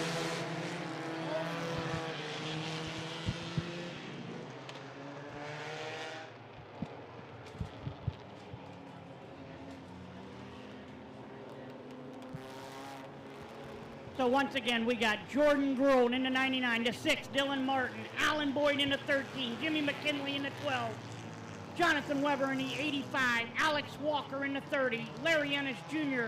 in the 72, or in the 20, the 44, Laura Day, the 84, Scott Witten, the 3L, Justin Lenards, Chris Himes in the 9B, the 6X, Peyton Martin, the 19 of A.J. Andrews, and rounding out the field is Laura Day. We're going green as Dylan Martin leads lap number 1.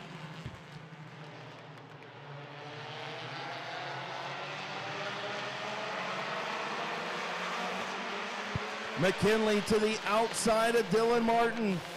Side by side for the race lead. At the line, it's going to be McKinley by a nose.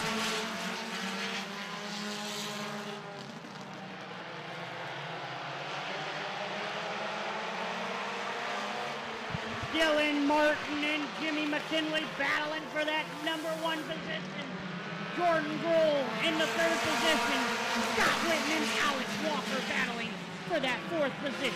Jimmy McKinley gonna clear Alan Boyd. He got up off of the racetrack in turn number 1 in about the middle of the pack. But Jimmy McKinley, your race leader, the youngster Dylan Martin in 2nd.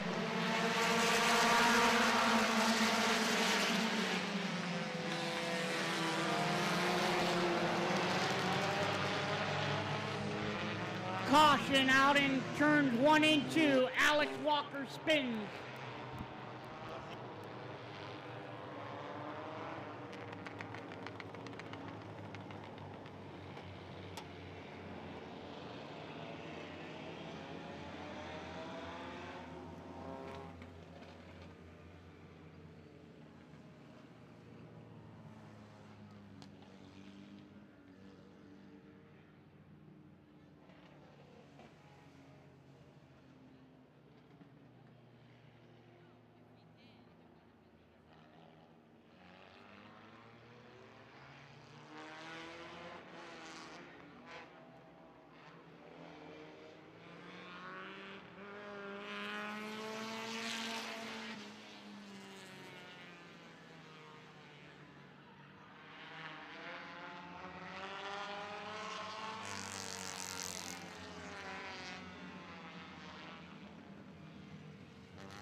Right.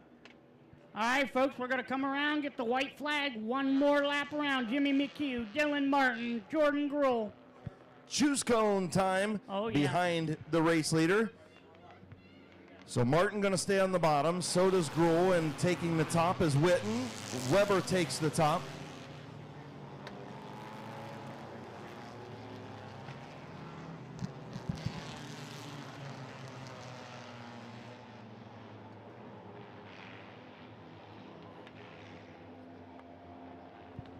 Green flag next time around. Jimmy McKinley, Dylan Martin, Scott Witten, Jordan Grohl, Jonathan Weber, Alex Walker, Larry Ennis, Alan Boyd, A.J. Andrews. Getting ready to go green off of turn number 4. Chief starter Jonathan Smith, green flag in the air, 3 laps complete. Just shy of the halfway mark in a few laps, and here comes Scott Witten. Look to the outside, but McKinley closed the door emphatically on the back straightaway in the 85 of Jonathan Weber up to 3rd. Chris, that 84 car of Scott Witten is awfully fast as he looks to the inside of Jimmy McKinley. to go for that number 1 position. Jonathan Weber up to the 3rd position. Larry Ennis Jr. with a bonsai move on Dylan Martin into turn 3. He'll move up to 4th. That's going to bring Jordan Gruhl with him. Gruhl up into the 5th spot. The 84 of Scott Witten out front, and the 12 of Jimmy McKinley in 2nd. Jonathan Weber 3rd. Scott Witten still your leader with about a car length ahead of Jimmy McKinley. Jonathan Weber 3rd as they go down the backstretch. Larry Ennis Jr. right there. Justice Lenar's trying to get around. Jordan Gruhl as he gives him the chrome horn in 3 and 4 a little bit. Looks to the inside.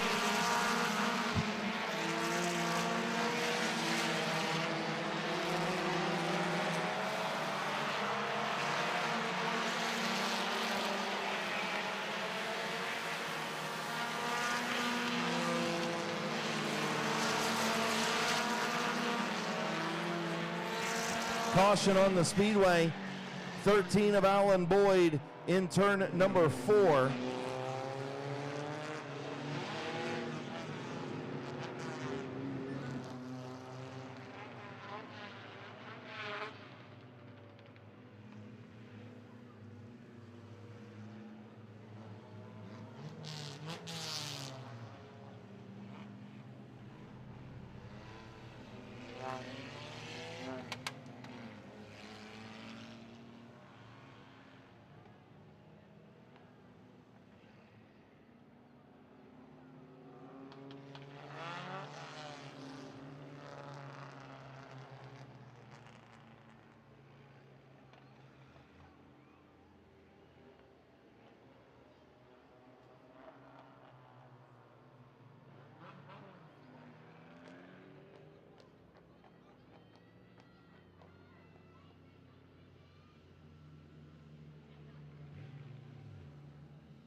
So quick cleanup down in turn number 4 as Alan Boyd threw some stuff up onto the racetrack. Everybody avoiding it right now. Billy Blower out there taking care of things. Blowing it to the bottom of the racetrack. Should be just about ready to go. Austin Stoll out there on the vent track. Then we'll have our choose cone right at the halfway point. 7 in, 8 to go. Scott Witten, your race leader. Jimmy McKinley in 2nd. Jonathan Weber 3rd. Larry Ennis Jr. 4th. Jordan Gruhl 5th. Justice Lenars up in the 6th spot. 7th and 19 of A.J. Andrews. Then Dylan Martin. The 30 of Alex Walker. The 6X of Peyton Martin. Then the 9B of Chris Himes. The 44 of Laura Day. And the 13 of Alan Boyd. So just about done with the cleanup in turn number 4. And we'll finish up the last half of this compact feature. You'll still be home in plenty of time to watch the news at 11 o'clock. I'll tell you what, Chris, it's been great to get these races in and being able to get home as early as we have the last 2 nights. We can't thank our staff and owner Randy and Kim Smart for all the work they put into this facility and even this event. Even Matt Helm, you know, he works here day in and day out, and he puts on a good show for us, and he's been getting us out of here at a decent time. And you can't thank Gary Smith either, because he puts a lot of time into that scoring. He's over here shaking his head and waving his hand. He wanted to shout out.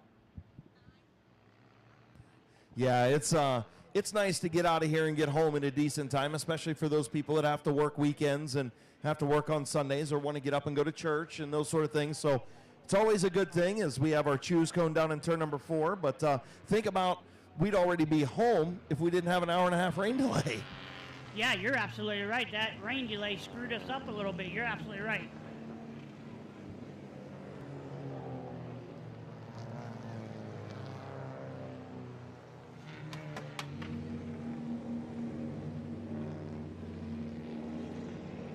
So getting ready to go green. 7 laps complete. 7 in, 8 to go. Right at the halfway mark. Scott Witten, Jimmy McKinley. On the outside, the 85 of Jonathan Weber. Green flag back in the air. And we're back racing. Scott Witten and 85 make contact down to 1 and 2. We're going to have a caution. Caution. It looks like the 84 and the 85 jumped that start. The 85 did, excuse me. He jumped that start. Yeah, the 85 of Jonathan Weber all the way alongside Scott Witten, and can't do it. Field to get the 1 to go signal. Just a little jumpy.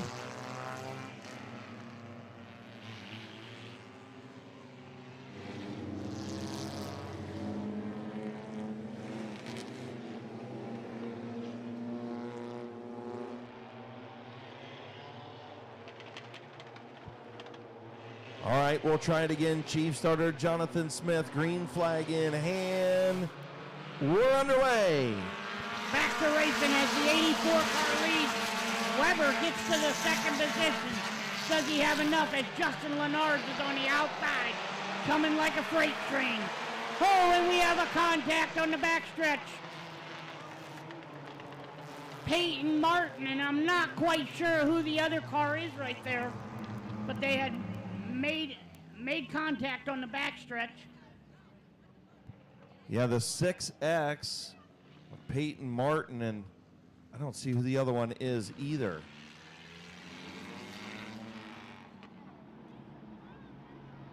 It is Jordan Gruel.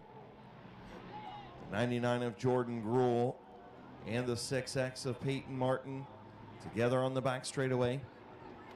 We'll peel them apart, re-rack them, and try it again. Folks, I want to just thank you for everybody that come out on this beautiful day. Make sure when you guys go home, you drive safe. Be careful. We want you to come back next weekend and enjoy a great night of races with us.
All right, as we got them all lined back up, of course, it's going to be the 84 car of Scott Witten.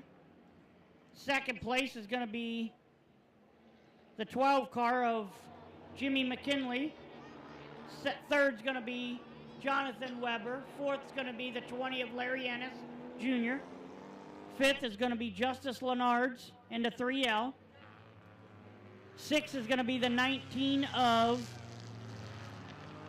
AJ Andrews.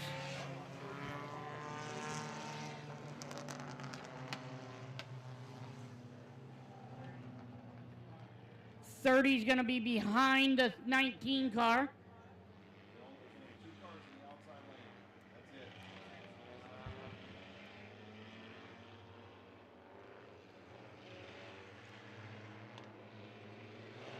We'll go on green flag racing as Scott Witten brings the field in.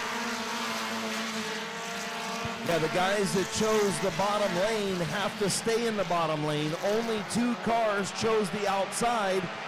So that's why there was only 2 in that outside lane as McKinley back up to second, Ennis to third. Weber's going to get some contact from Andrews. That's going to allow the 3L of Justice Lenars to get around. Now Larry Ennis Jr. gets crossed over by Justice Lenars. Lenars on the move.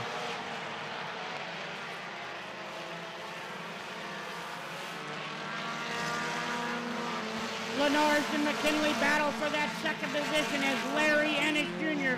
right there as they make a little compact going into 1 and 2, and they both get sideways a little bit. Does Lenards have enough for Scott Witten?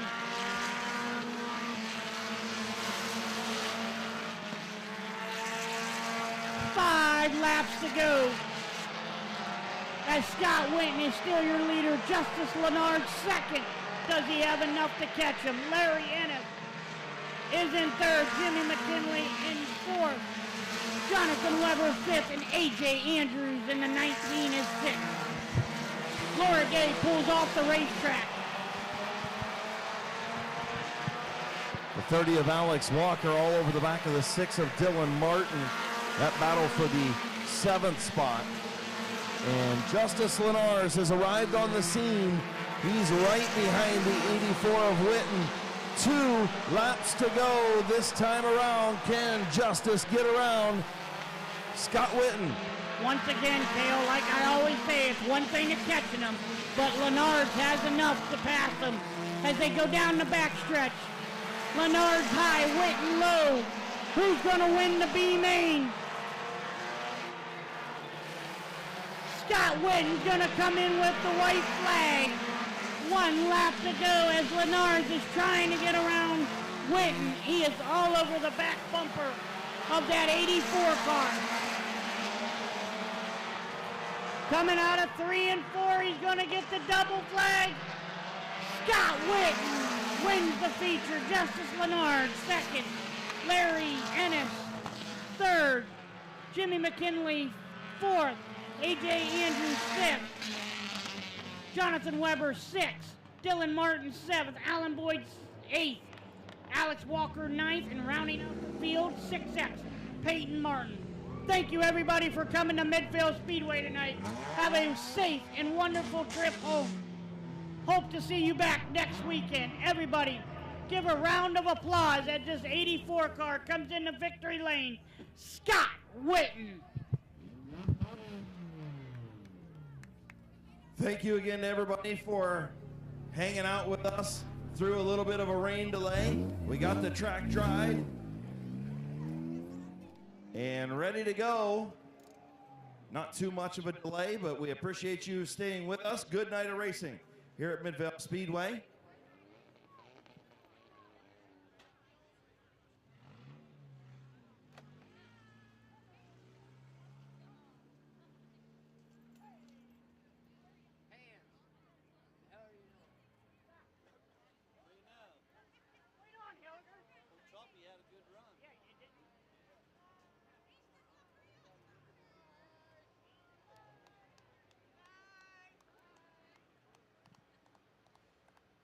Pulling into H&M Collision Victory Lane. Final feature of the evening in the Crazy Wayne. Outlaw Racing Tusky VFW sponsored number 84.